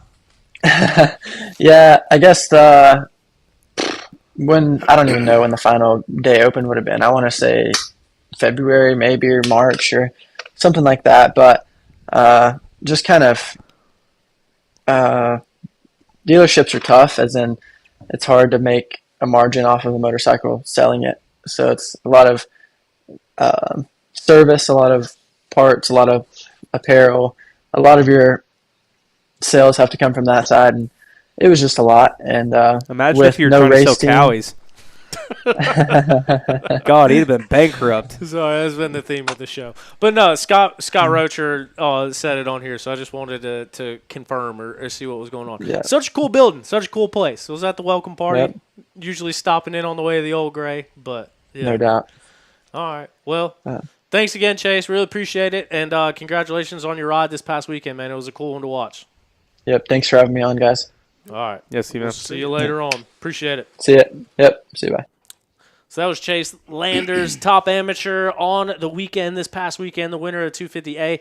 And I meant that sincerely when I talked to him. It's like, first of all, to be in that situation of like, hey, this isn't gelling. I want to go back to what I know. I want to prove what I'm capable of. I'm going to walk away from this factory ride and go do my own thing. That's a whole other thing. But then coming on the next week and talking about it on the show, I mean, I got all the props in the world for him doing that, like sitting here and that. Because I even texted him. I was like, hey, obviously got to address the elephant in the room, but is there anything you don't want to talk about? He's like, no, we'll talk about whatever. So Sweet. Yeah. It's a cool situation, especially for a 19-year-old. I don't know if I could handle things Dude, like being 19 and calling Eller, it kind of reminds me of somebody like calling Mitch Payton, like, oh, man, I don't want to ride these anymore. Like, Boy, that'd be what's wrong hard with to call someone like that and say, man, you know.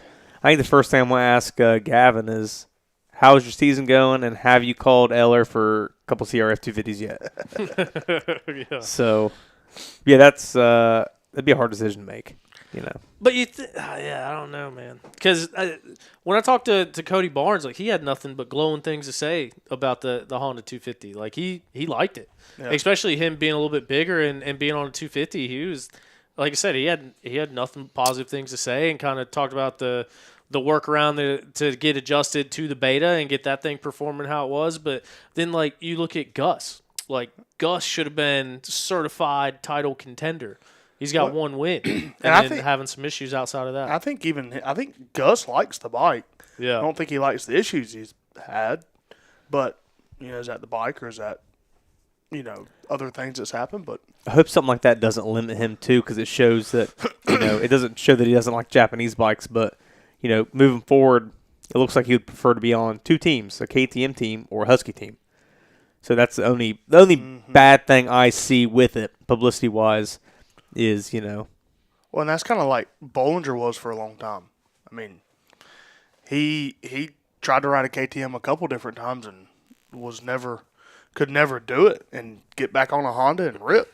And then he Back on a 2012 Honda. yeah, and then he had obviously the Husky deal, and I mean I think he made good out of that for quite a while. But I've always wanted to ask Trevor, man, what do you think you could have done if you just stayed on one of them red bikes? Yeah. Or another Japanese bike. So There's a point where I wonder what he could have done on that Husky if it had a red front fender on it. yeah, right. Just paint it red. Yeah, trying to shoot Gavin Simon a message right now, but he must be taking a nap. So Wake up, boy. Wake up! We got someone that wants to be an impromptu guest on the show, but I don't know how good of a idea it is. Stu? No. Related. Oh, Matthew? Yeah. I don't. Who is that? He's one of the mechanics for the Matt Chamlin. Get him on. He's always in here. Oh, looks like Gavin's calling back. Try to call him again. He said he wants to set the record straight. Well, today he's got. Let's give him the platform to do it. Yeah. Good time to let you guys know that our buddy Zach Tussle with Raymond James Financial can help you save for retirement and financial planning. Go to TussleInvestments.com. Let him know you listen to OTP, and he'll give you a free consultation. Let him know exactly how it is that he can help you out, what he can do for you, and how he can help you save some money and make money going into the future. He's a racer just like us and a financial advisor with Raymond James. Hit him up, TussleInvestments.com, or on the socials, however you want to do it. Give him a call. He helps out a lot of riders, and he can help you out too. So hit him up and chat with Zach Tussle, our good buddy over there. But moving on from the rest of those conversations, this past weekend was also a podium ride by Gavin Simon, who we seen move up to that XC2 class full-time this year. Obviously, spent the last few years battling back and forth for those top AM honors, and this past weekend ends up on the box. 3rd place in XC2, 10th place overall. Welcome to the program, Gavin Simon. What's going on, dude? Not so much. How are you? Oh, hanging out. Probably not as good as you cashing them podium bonuses, man. How's it feel? Get up there on the box. Pretty good. It was cool to get another podium for sure. Is that your second one? Yeah, second podium. Yeah, so did you immediately call Phoenix and say, hey, I heard there's a couple bikes sitting up there ready to go. What's the deal? Top finish of privateers, what it's looking like, and I'm ready to let my nuts hang? Yeah. That would have been a good idea. Well, it's only Tuesday, brother. We got a couple more weeks, so you got to race again. Yeah.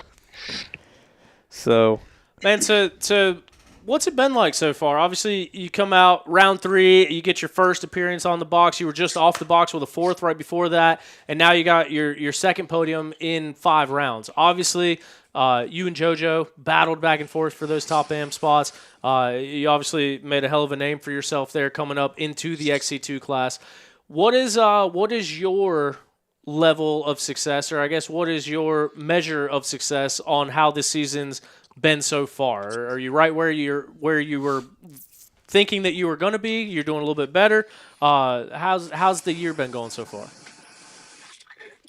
Pretty good. I definitely wanted to finish on the podium most of the year in XC2. I know it's kind of a big jump, but I trained my butt off over winter, and I know I'm definitely capable of being in the top 3 most races for sure.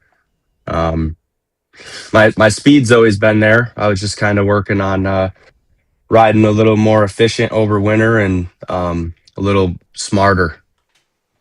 Where's your ride at this winter? I stayed in Florida a lot, down at Croom. I did Steve Hatch and Ryan Sipes, their boot camp they had at Croom, and then I rode at Pinecone with the KTM guys a little bit. But it was a good off season. I liked training in Florida in the heat like that over South Carolina in the cold. And where are you from? I'm from Massachusetts. Okay, yeah, I thought that's what the accent might be. I was about to say, dude, you got your damn Dude. professional voice on or something today? Because I've never heard your accent this thick. I'm sitting here. Didn't your wondering family build myself. Boston or some shit? You told me about this. I was hammered one night. You said my Oh, my grandpa built uncle- Boston with a fucking hammer. Sorry, freaking No. hammer. And a couple No, concrete trucks. he's got a construction business. He builds some foundations for big buildings in Boston. Yeah. Hell yeah, you That'll don't do need it. no ride, brother. You got it. Hey, so look at the Yeah. results, like even from last year. So you start out Big Buck last year, the Big Mutter, with a 6th overall. I think you and JoJo pretty much wheel to wheel that whole race. The rest of the year when you weren't having issues, it was top 20s. And that definitely looks like leading into this year's where you're in the top 15s. You've had a couple issues yourself. Do you think jumping up from 250A to XC2, you know, we see a lot of guys, sometimes they have growing pains and you're having a good season so far. You know, I think, you know, having a couple podiums, obviously. Do you think jumping up from 250A and just going to the faster class is what pushes people to the next level? Or do you think, like obviously you had a 6th overall from 258, that's awesome. Mutter, kind of a one-off. But what do you think about moving up and what it does for you other than just being in a different class? I think it's really good for you. You're gonna learn one way or another to go faster and hang with them guys for 3 hours. I like it because I mean, from 250A, I would catch XC2 most of the time anyway, and it's pretty nice starting an XC2 and not having to pass. Well, I guess XC3 isn't there anymore, but yeah, not having to pass 20 guys to get up there. You use a lot less energy. But I liked it going up to the XC2.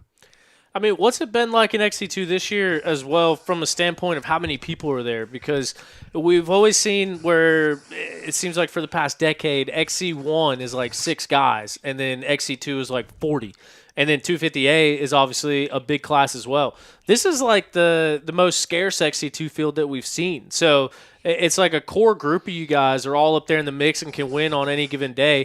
But what's it like having a little bit less traffic, as you mentioned, not dealing with XC3, obviously starting behind them anymore, but just starting up, it's the only row that gets a full minute between XC1 and XC2, and then there's not a whole lot of you guys there. Like, I imagine that goes a long way in managing the race from the beginning. Yeah, I think with XC2 not having a lot of people, you could maybe make a mistake and not drop back as far because there's, I mean, 8 guys in it, 10 guys. But other than that, not really. Did you did you grow up running J Days, being from Northeast? Yeah. I grew up doing J Days and natural hair scrambles. Okay. I started doing GNCCs probably 4 ago. Was my first full season. So you're trying to fit in line with these other not North England, New England guys coming down here and make a name for yourself. Yeah, I guess so. Trying. If only Trail Jesters was still around, you'd have you a factory 250 ride. Yeah, that was a pretty badass team there. Yep. Yeah, he's still around, still out and about. But Yeah. man, some of the fun stuff too, like obviously with you down there at Pastrana Land, and I know that you like to get out and have some fun. How important is that as far as balancing, making sure you're still having fun? Obviously, these things are grueling when you're going for these top AMs, and now you're moving into your first year in the XC2 class. Like, how much do you try to get away and kind of do stuff outside of the training regimen to just kind of remind yourself why you started doing this and having fun? Yeah, for sure. I mean, I think it's good to have fun.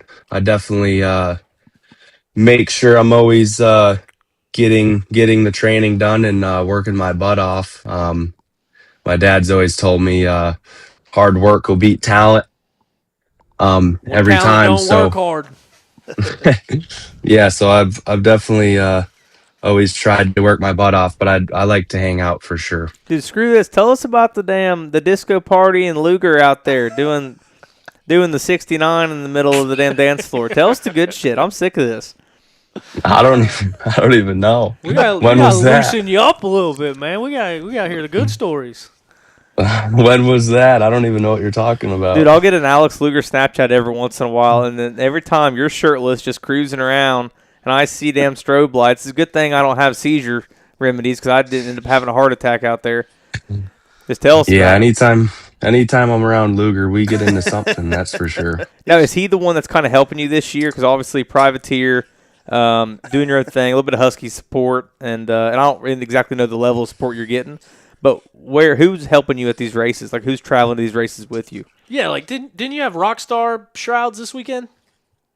Yeah, Precision wasn't too happy about that Precision off road. I meant to put those his Shout graphics on, but yeah, I left him at the Johnson compound. I meant to put them on, but I didn't. But yeah, Rockstar, they've made it they've made it a little easier the past 2 rounds. They helped me out pitting me.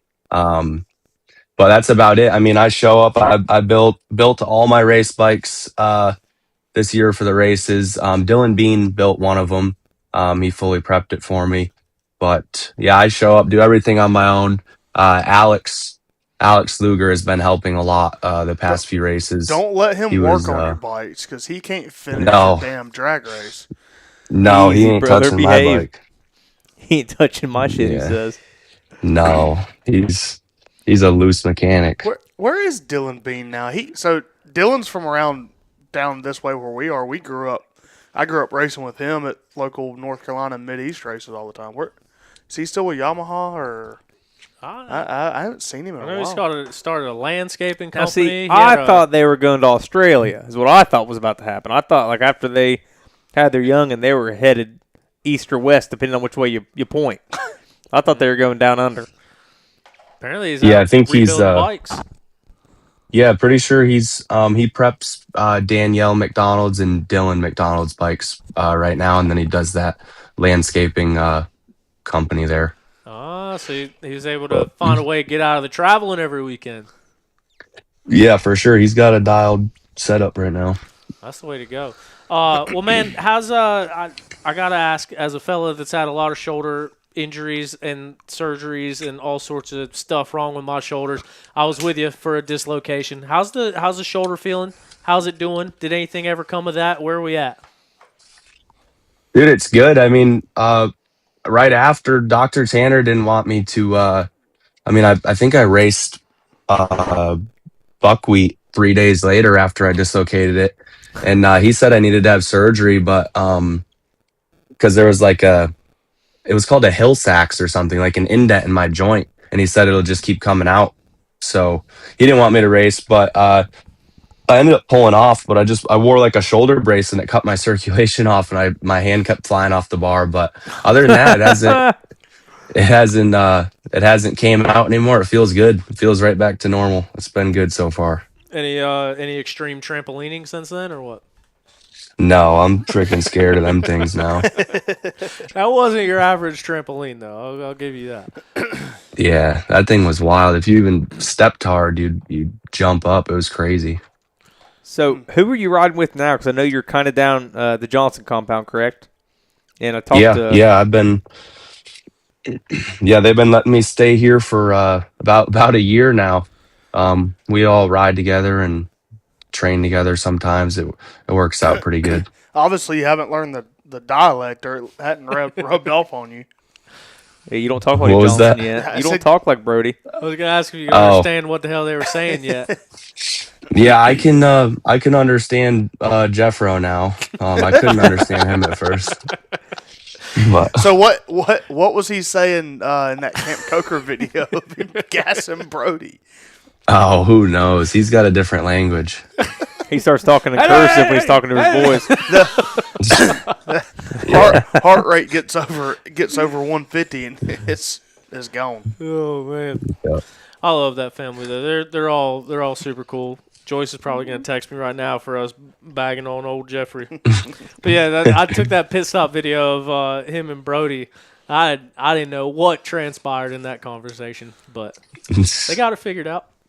Hey, hate to bring it up and don't want to curse you, but just talking about some of the issues that the Husky and KTMs have had this year. And maybe this because you have a privateer bike. I don't know if any privateers have the issues as much. Have you had any of the issues? Do you kind of want to shed a little bit of light on it if you do, or if you've had any of it? If you haven't and you don't know nothing about it, cool. But because it kind of seems as though you had a couple bad races. Were those bad races because of bike issues relating to the starter gear or whatever it has to be? Yeah, something like that. Have you had any issues like that? I haven't. I've been lucky. But I guess something's going on with the starters there that costed a few guys their races. But mine have been good. Big Buck was really weird. I didn't even. I mean, that was a brand new motor. I didn't see any. I mean, there was like a few spots of water in my airbox, but like I didn't even make it to the finish at Big Buck. I made it to pro pits and it cut off, wouldn't start back up, and yeah, that kind of screwed me in points there a little bit, getting a DNF. But yeah. Hey, I got a hell of a question. We got a couple people watching us right now. Do you think how many girlfriends do you have at this moment, and do you think they're all watching right now? Because the viewers we're getting up there right now, and I don't know if it's the arm tat or the Jerry curl hair you got going on, or the chain, the gnat going after your nose, or what's up. But if you have any or more than one, do you want to give them a little shout out in the chat right now? Nah, no girlfriends right now. I'm single. Yeah, no Landrum women. What's that other town right there by Landrum? What's it called? We got a few Goofy rolling sound. around Landrum. Spartanburg? No, there's a Goofy. I landed over there the other day. It was goofier than hell. and you don't remember? No, it was. What's that other town? It's like right beside where Landrum is. Got a weird name. Shelby. Hold on. Not Shelby. Cowpens. No, not Cowpens either. This is some bullshit. Hold on. I don't know. Spartanburg, Columbus, Inman. Inman. Nope. Them Inman women. No. Landrum. He don't There's know, some man. crazy ones around here. He's from damn Massachusetts. He don't know. Campobello. The Campobello hose. There it is. Yeah. Yeah, there's some around here, that's for sure.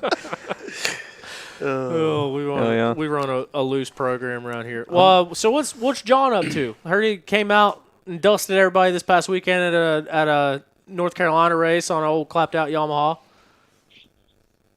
Yeah, John rides good. I thought he was gonna beat me last weekend at the Mid-East, honestly. He blew my doors off first lap, and I don't know. I came up on him second lap, and he kind of just let me by, and then he just faded a little bit. I think he's a little out of shape, but I think we'll be in trouble once he does a few more of these 2-hour races. You ain't learned about them Johnson boys at the Mideast yet? Oh yeah, they rip. I still haven't beat Brody at one. I had him for like, I don't know, 1 or 2 laps to go last year, but he got me. Hell, took KR like 10 rounds. Shit. Don't feel bad. Yeah, they got them down, that's for sure. So is John trying to ride himself back into shape, or is he just riding a little bit? Is he on the training program, or he just comes out? He's just a racer. He's a racer. He thinks him and Jeffro, they think he just keeps doing these 2-hour races and he'll be good to go here soon. He's building his endurance slowly. That's all you need. Man, I screwed up. I should have copped that RM. I know you don't know nothing about that thing, but I got a 125, and he had the older brother, and he's been just sending me pictures now. I asked him, I called him today. I was like, hey, I think I'm ready to do some trading around. What's the deal with that RM? He said, it's riding wheelies down in Miami now. He said, some boy from Florida drove up here in the middle of the night and came and scooped it. Oh, man. I was gonna say, Yeah, I that thought thing's it was a ripper. Yeah, how do you don't know nothing about that. Rockstar. At Rockstar support, it's for it's for both Suzuki and Husqvarna. Oh yeah. So Sick. Yeah, we appreciate you taking the time out to come chat with us. Heading to the Old Gray next. Obviously, did all right in the rocks this past weekend. It was a really rocky and fast track in Kentucky. How you feel about the Old Gray?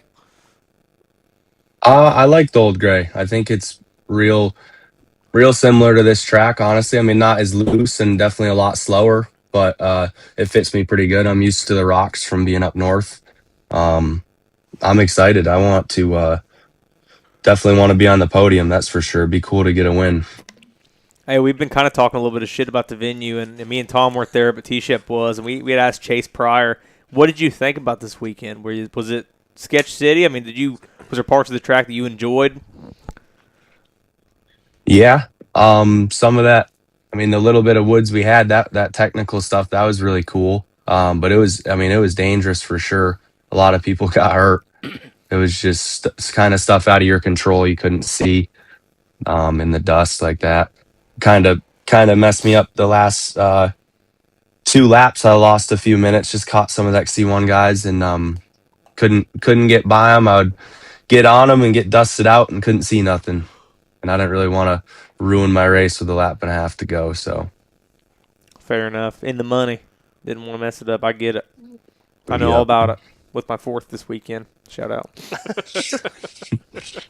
So, Well, sick. Well, Gavin, man, appreciate you coming on, taking the time to chat with us. Good ride on this weekend. Look forward to seeing it in a couple weeks as we head to the Old Gray for round 6, I think it is. But, yeah, dude, good luck on the rest of your rookie season and stoked to see the success so far. for sure. Thanks for having me. Yep. Keep it up. holler. Later. See ya. So that was XC2 podium rider Gavin Simon joining us, chatting with us. I had to ask him about Land. We were there. He's jumping on the trampoline. I don't know if that's a good idea. I think it's a great idea, and I think great it needs to idea. happen. But dislocated his shoulder. Even Travis Pastrana himself couldn't get his shoulder back into play. We all thought that we could get his shoulder back in. I think I had 26 shoulder dislocations before I had surgery. Travis has obviously had a bunch. He's seen a bunch. We all tried like hell to get Gavin's shoulder back into place. We couldn't do it. And then after like 15 minutes of trying, someone finally was like, has anybody offered him a shot yet? So then we all went up, took a shot, and good time. Good, fun learning experience. But that trampoline is not a normal trampoline, and it is. Is that the big one? Yeah. Yeah. It's like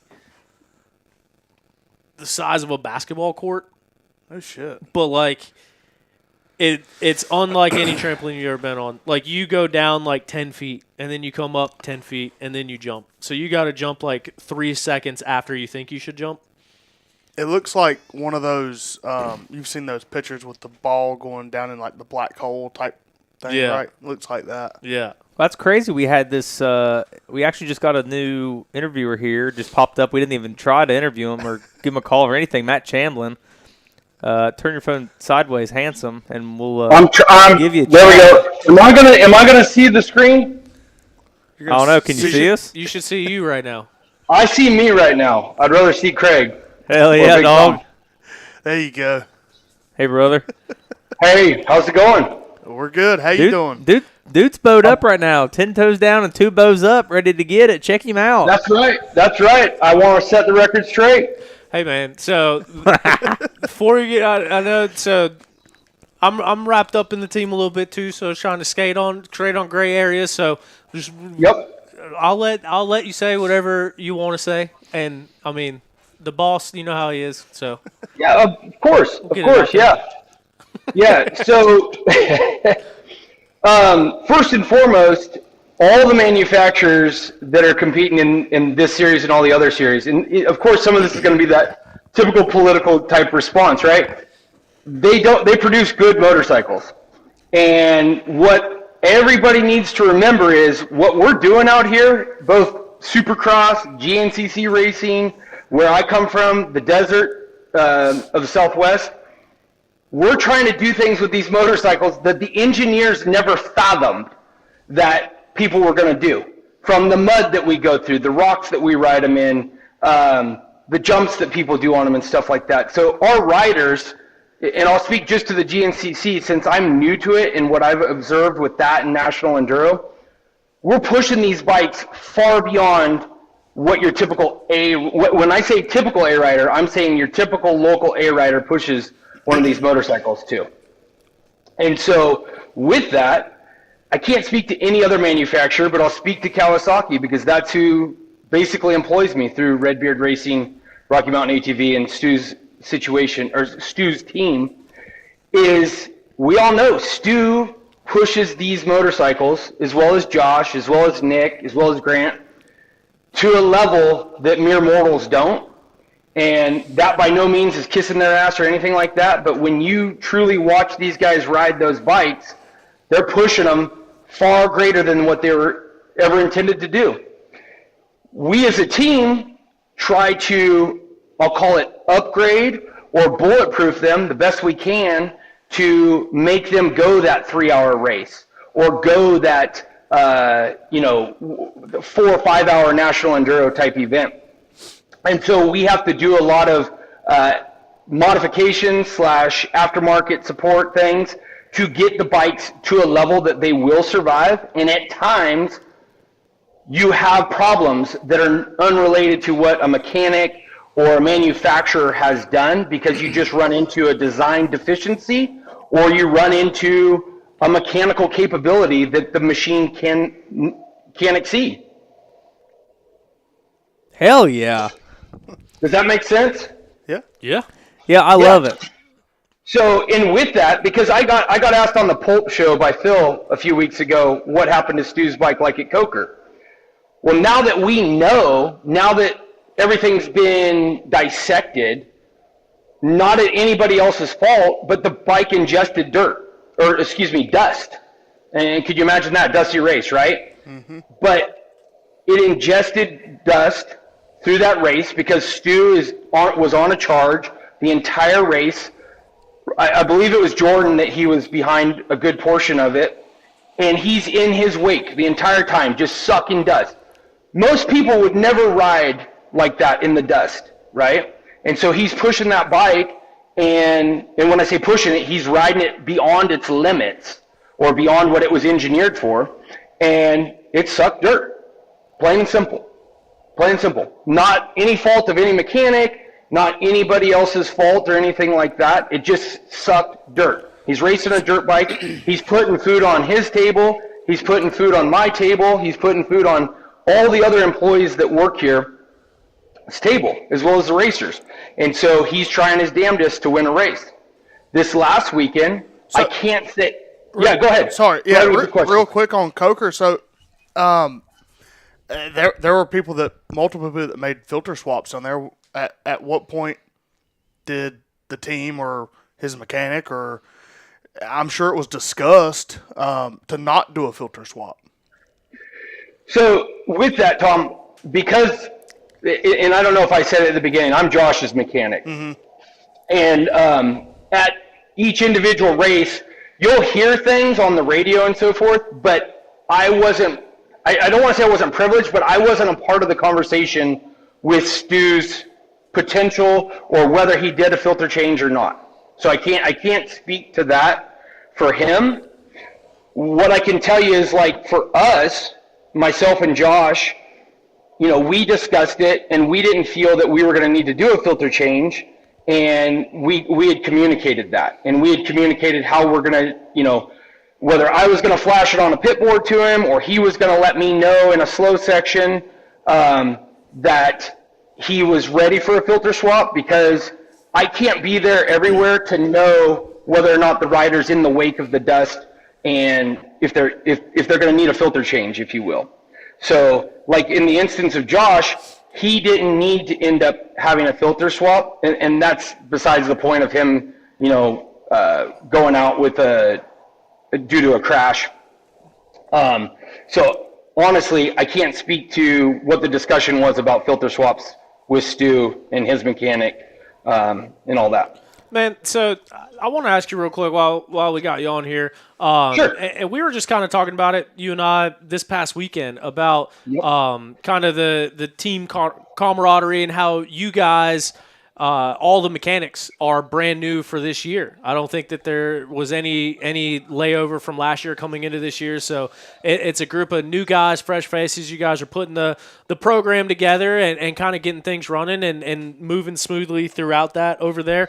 Obviously, when stuff like this happens, everyone is the biggest gangster in the world behind a keyboard on the internet, and social media just starts lighting everyone up. And I got to imagine that's a big part of why you texted me and wanted to kind of talk today. But absolutely, just kind of like you mentioned, a lot of this stuff being out of the control of the team, out of the mechanics, just freak stuff happening.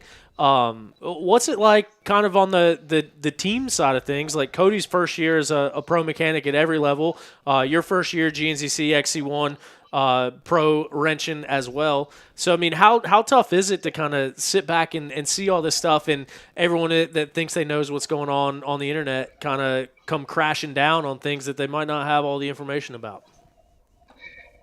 It's very difficult because you see or you hear people saying things like, oh, this mechanic's not doing their job, or this person's not doing their job, or somebody else, Stu's, I saw the latest one, Stu's can't micromanage everybody. Well, let me tell you, Stu, in my opinion, Stu doesn't micromanage people. Stu does have a lot going on, and he expects a lot out of people, but that's not micromanaging because someone has a lot going on. Someone else's lot is not very much to Stu Baylor or other people. But yeah, it's very difficult. Like you said, the three of us mechanics that are here full time, we're new to the team per se, but we're not new to mechanicking or working on bikes. I have an extensive background, even though I was a professional fireman for 30 years, I have an extensive background in working on bikes at a professional level. Same with Cody Groves or Siege. Same with Ty. We all have a different background, and we do have a really good team camaraderie here at Redbeard Racing. I can't speak to how it was in the past because there's really nobody other than Stu and the riders that were here previously, and which, for whatever reason, right? People get greener pastures or wanted to go on to different things, and so we kind of put our own thing together with Stu this year. As far as how we operate and everything, and right now we work really good together, even though we are new to working together. We're not new at this job, but we're new at working together and working for Kawasaki, if you will. Yeah. Yeah, and I didn't want that to come across. Mainly just meant new to that team and working together with that. But yeah, just further emphasis on the whole not getting blamed for things that are outside of and I think that's kind of what the points we were trying to make earlier, Matt, was, you got these guys who are, lifelong mechanics in California, let's just say for the motocross. They are putting in, I guarantee, over the work than they are paid to put in. And you guys living at the Shoals, I'm sure you guys work more than what you're probably on paper supposed to, just trying to get the bikes and everything. Right now, framing a 450 GNCC bike. Yeah. So it is absolutely not to a point of you guys and like lack of trying. The points we were just making was, kind of with what you guys are presented with and what you're starting with, and you guys trying to put these bikes through a 3-hour race, a 3.5, 4, 5 hour National Enduro day. I think our point was kind of what everybody's kind of getting from the box to start with, and you're doing as much as you can with what you got, and it's definitely not a lack of trying and keeping the bikes going. Absolutely, and I truly feel you guys represented that in your message this evening. It was more so for the keyboard warriors to address the the mechanic's not doing their job, or Cody's not doing his job, or something like that, because that's not the case. Even though he's not here right now on this screen with me, he just left the shop shortly before I got the call from you. We're all working 14, 16-hour days just about every day so that we can make sure the bikes are as dialed as they can be. And just to reiterate, a lot of times, it's beyond our control if something goes wrong with a component. This last weekend, I don't think it's a secret, and I don't really care. It's not necessarily Kawasaki's fault. Because it's not Kawasaki's fault, but the starter failed.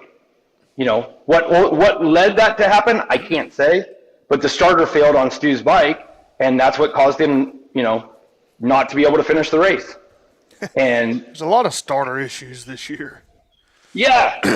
I mean, and I can't say to the fact if that's what, I don't think we have the same manufacturer starters like Husqvarna, KTM, and so forth like that. But there have been a lot of starter failures throughout the pits, it seems like. And, we don't have control. We get a new starter, put it on a motor, and we assume that it's going to be, as reliable as a grandfather clock. But we can't control what that manufacturing process was, and nor do we have the capabilities or the time to tear that starter apart and rebuild it and ensure the way, Todd at Factory Connection does our suspension, or, name anything else that we go through and make sure that it's as bulletproof as we can.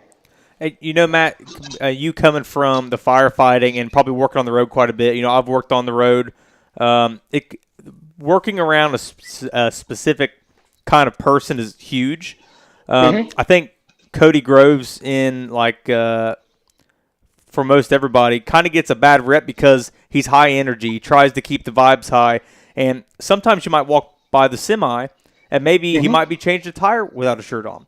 And people say, well, that's just unprofessional. You guys should have guys in collared shirts and doing this, that, and the other. Whenever you're working on the road, I don't know, 34 weekends a year, or, you guys probably 30 weekends a year. Just like I worked out of town with the same group of people living in campers. And if you got a guy you're working right beside every weekend who's just a Scrooge and he's really not putting in, the vibes are low. If he's being kind of a Scrooge, he sucks. He's no fun to be around. That does a lot on a job site or under a tent. Absolutely. So I think it is kind of stressful too, is for a lot of these people who might have the same thing to say about the mechanics not doing this, that, and the other. They might think just because Cody Groves himself, is high-strung, happy to be there and working his ass off, but it just looks unprofessional. Something like that is not the reason a Kawasaki might break down, or Yamaha or KTM or anything like that. So, precisely. And just being around you guys last weekend in Mississippi, everything seems to work really well, like as far as the mechanics working together. And I think in the past, from what I've heard, it wasn't always like that. Not everybody, I wasn't there working, but I think it's a step in the right direction, because I know all three of you know what you're doing as far as working on bikes. And I think the biggest thing is keeping the camaraderie up and the vibes high. Yes. And the last thing I will say is, I obviously can't speak to how the camaraderie was before because I wasn't here.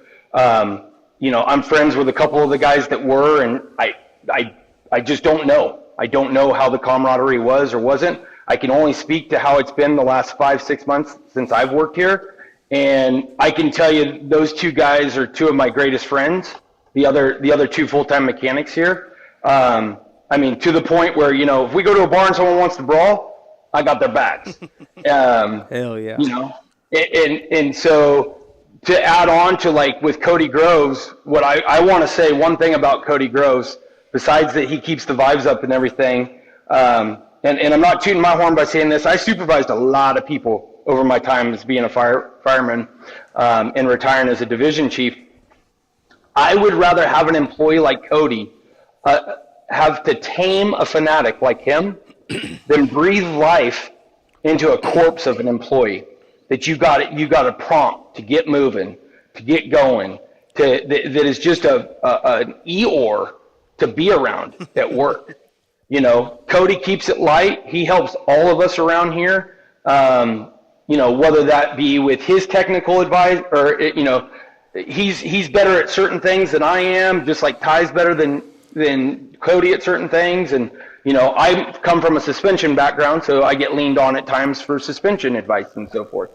But his attitude and his demeanor around here is a breath of fresh air, and I enjoy working with these guys every day. I heard you're the wheel lacer, lacing up wheels over there.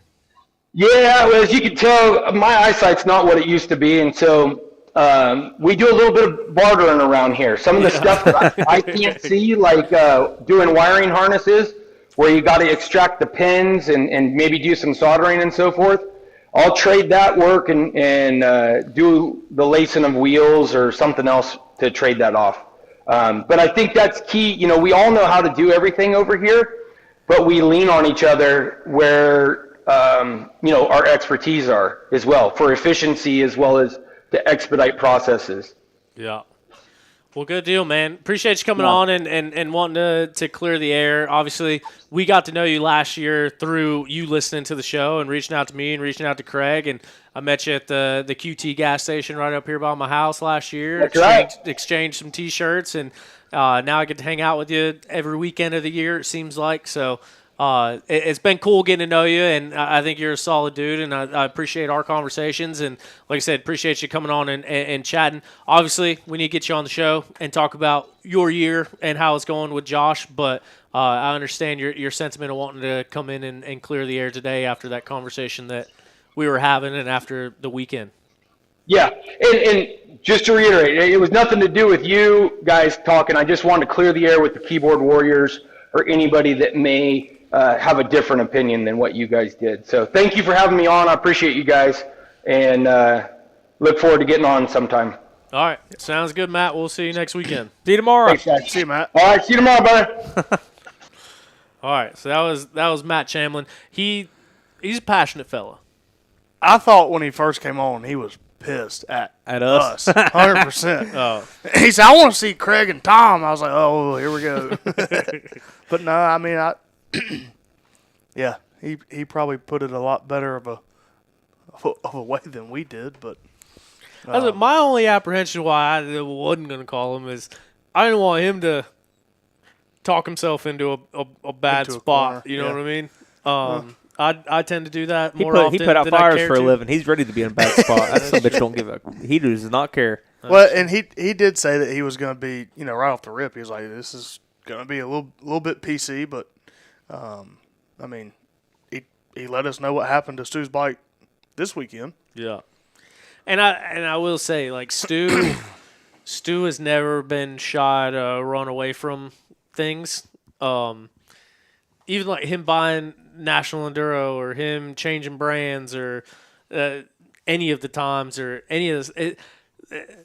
Stu is one of those guys where, like, the stuff that everyone else keeps lock and key and tells you not to do it, Stu's like, I probably shouldn't say it, but yeah, go ahead and say it. Mm-hmm. So it's like, And that's why people like him. Yeah. It's authenticity. yeah, there's no secret, and that's why I kind of did that whole rant earlier about, like, starting a team to get away from the factory effect and having to be their puppet and not being able to, like, essentially being silenced on certain issues. And yeah, if any of that made sense. But yeah, so that's why Matt knows Stu well enough at this point to know that that's how he operates, and kind of the same thing here is like balancing what to say on the show versus what we see or say or do or whatever. But yeah, and I mean that's people love Stu or they hate Stu, but that's one thing I think everyone can respect about him is that you never got to wonder what he's thinking. I think it's a sign of something we see more too. Like I always feel like because we're so far away from motocross people, pretty much. You see some of these interviews now. You see Eli shooting back to people on social media, like interviews. Like I've seen some interviews with Chase where him kind of getting real. And Stu's vlogs, I like how personable it can be. And a lot of these guys seem to give you like what's raw and what's real. And that's what I kind of like to see. I mean, you see that more out of Stu than anybody because he's the most vocal person in off-road. He has the biggest platform, really. Yeah. And he tends to use it on here, and it works out to his advantage because everyone gets to see, everyone that watches here sees what he has to say, and then all of his followers. I do like kind of the era we're in where people are kind of saying and exactly how they feel. Like, I like that. And I think maybe manufacturers don't always like that, but I like it. I think it just makes everything feel more real and personable. Yeah. There's no point in the secrets and covering stuff up, man. Talk about it. What? Nothing. What, were you about to say something about me? No, I was just laughing. This being a media guy I gotta ride gray areas and not upset people. If that's what you were laughing at. I try to give out the most information I can and be able to walk through the pits without people throwing rocks at me on the weekends. That's the goal, is find that balance. Hell point. with them, dude. We don't care about them. Throw back. Right here. But yeah, so we went over time today. I think we had a really good program. I think we had some really good conversations. We had more viewers in the live YouTube here, 366. Thanks to Gavin's thanks Inman to lady. What was that town? No, it started picking up. Campobello women. Campobello? Campobello. I think it got highest during Chase. Oh. But hey, can we talk about Craig's last plane ride home from? Or we already talked about that. We didn't talk about it on here. Your like 6-hour flight home or something. Didn't was something rough. happen? Alternator went out. Yeah, had to yeah, land yeah. somewhere. That was after the Had show to- last had week. Yeah, to this was walk- Friday. Had to Oh. walk to the hotel. Yeah, Yeah. So We saw the Snapchat saga. that's what it was. fly to Ohio to On the I don't Plains remember what I was doing. podcast. I was dropping off a CR500 cylinder to get bored and something else. I forget what it was. And I go to fly home, and I only flew home. Well, I flew home from Louisiana, complete dark. But flying over the mountains is kind of sketchy. Because you can fly into one. Well, I mean, you can, but I'm not going to be it. No matter what, if my alternator goes out, you always know what your altitude is because steam gauges. But, yeah, I leave Jackson, Ohio, and I get over Huntington, West Virginia, and my alternator light pops up. Mm-hmm. So alternator light pops up, and I'm like, well, that's not good. And I get to look into my amp meter, and it's 0. So I was like, oh, shit. So I'm on the phone with air traffic control. I land in, what's it called? Huntington, West Virginia. Land there. It was going to take me 2 hours to get an Uber to my hotel that I booked because you don't want to fly with no alternator because it'll still run, but you're going to lose your radios and your lights. That's not good. No. Because by the time I'd have landed in Lake Norman, I'd have been landing blind. So I sit there for an hour and a half and I wait for this Uber driver. He texts me and says, hey, I got to go drop my oldest daughter off at work. I don't know where you're dropping her off at 11 p.m. for, but it sounds like it's Southern Exposure down 64. So I call air traffic control again, and then I start the plane back up with no alternator, fly it, which is legal because my lights are still working, 3 miles away to another airport, land, tie it down, and I walk 1.5 miles or 2 miles down the road to a Days Inn. Who do I see there? Joshua Connor, who runs, I think he got 4th or 5th at 250A this weekend. I see his bike in the parking lot. First off, Huntington, West Virginia, Josh, don't ever do that again. Someone's going to steal your shit. And so I text him, hey, what are you doing? He said, nothing. What do you need? I said, I just landed here at this airport about 1 mile here. Can you take me? What are you talking about? And I kind of briefly explained it to him. Yeah, so he was going to take me to the airport back in the morning so I didn't have to walk because I had I sold my camper. So I had $4,000 cash in the back of my... Did you fly? You flew your camper? Camper was up there. I did not pull it with the plane. So I'm walking down kind of a sketchy road in Huntington, West Virginia with $4,000 cash and a bunch of electronics, my iPad and shit in the back of my bag. Not really a good combination. The lady at the hotel asked me if she could have my ski pop because she hasn't had one in so long. So she takes my ski pop and freaking chugs it in front of me. Cool. Beatrice, I don't know what her name was. She steals my drink. She better give you a discount on the room. Yeah, it was not. And so next morning, I walk back another 1.5 miles, 2 miles because I woke up early and then boys were going to take me back to the plane, but it was going to be a while. And so I just flew back, and you don't have to have any like a transponder, none of that crap if you're in that. Day. Where I was at, I flew without my lights on. It started up. I flew with my lights on for a little bit, then I went dark. But yeah, landed in Huntington and had to walk to a hotel. And actually, So you must have been pretty close to the race. Huntington, West Virginia. I don't know where the race was. But I mean, there was a guy headed to the GNCC at the middle of nowhere, same hotel that I went to, which I thought was crazy. But yeah, it was pretty inconvenient, really. And I was only 45 minutes from my hometown. I could have went and slept with my sisters, but no, I had to go spend $150 on a hotel room. You were in West Virginia. I guess you could have went and slept with your sister. Hell, I actually easy, brother. Easy, brother. I actually stayed in Ohio. I thought it too. Yeah. You're my sister. easy, brother. Oh. So I just got a new alternator for the plane. So Just when y'all thought we could get through 1 week without talking about airplanes, I didn't bring it up this time. had to fit it in there at the end. Glad we did. As an Any air comments we missed out on? as an aircraft mechanic, pilot, and racer, get used to planning for the unknown. Alternators suck. 910. Usually the voltage. It was not the voltage regulator. Checked it yesterday and alternator, and it had 100 hours on it. So that Dude. kind of sucks. I think it's expensive too. Put that on the list of reasons why I'm not getting in a plane I bet you'll Craig. get in a plane with me. Walking 1 mile down the road in Huntington. I'm out.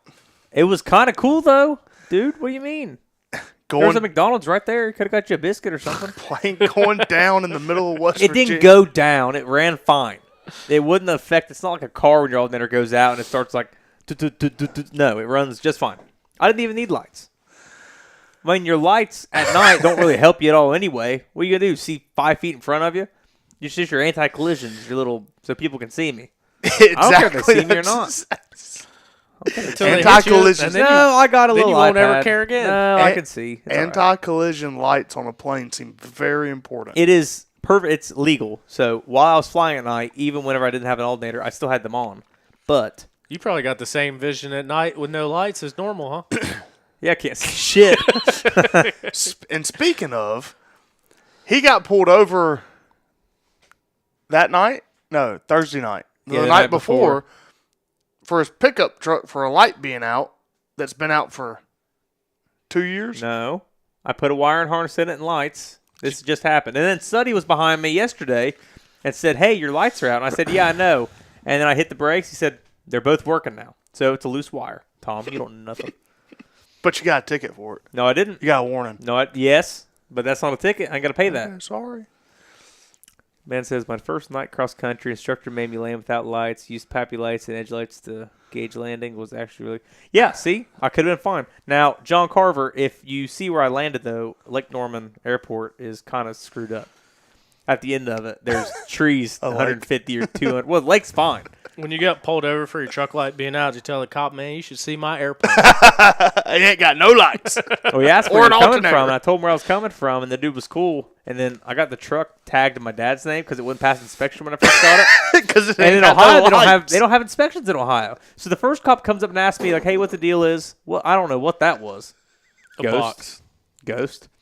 And then, so these second, you know how Denver is. You see one guy gets pulled over, then 17 cops pull up, and I get 2 cops on each door. They're like, "So why have you changed this to North Carolina yet?" I said, "Because it's my dad's truck." "Why hasn't he?" "He doesn't live here." "Where does he live?" "Ohio." so you're just driving his truck? I Here's said, your "I am sign." on the insurance, brother. Like, go. I'm trying to get some freaking food real quick for a little Thursday. That would have been Fajita Thursday. It's perfectly legal. He went fishing and wasn't nobody home. Ain't no fish biting, brother. Go take a lap. Go to QT and get a drunk ass homeless man. Or don't worry about me and my Toyota. Like, fucking white under 30. Leave me alone. All right. Fishing. Oh, Well, shit. I think we covered all that we can cover in one episode.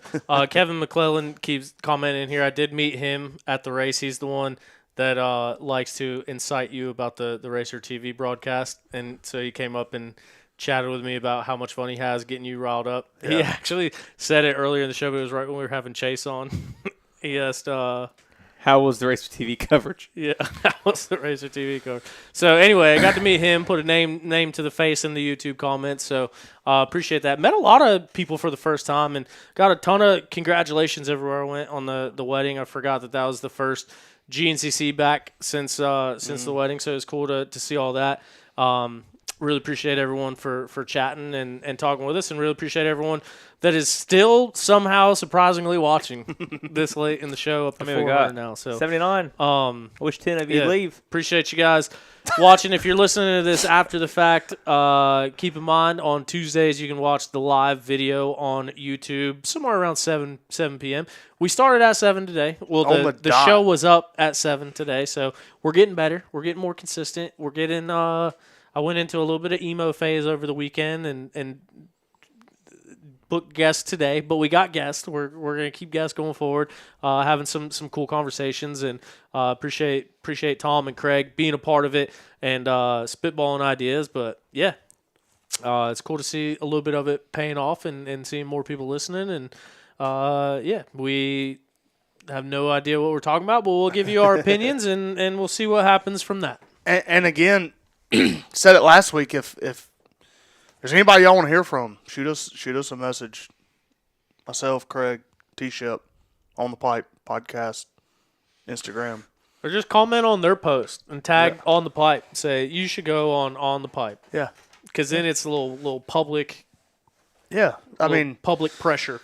We like I said, we went back and forth today on who to call and who to get on, and threw out some different names and who we got on, and just, those didn't work out. But yeah, if anybody wants to hear from somebody in particular, let us know.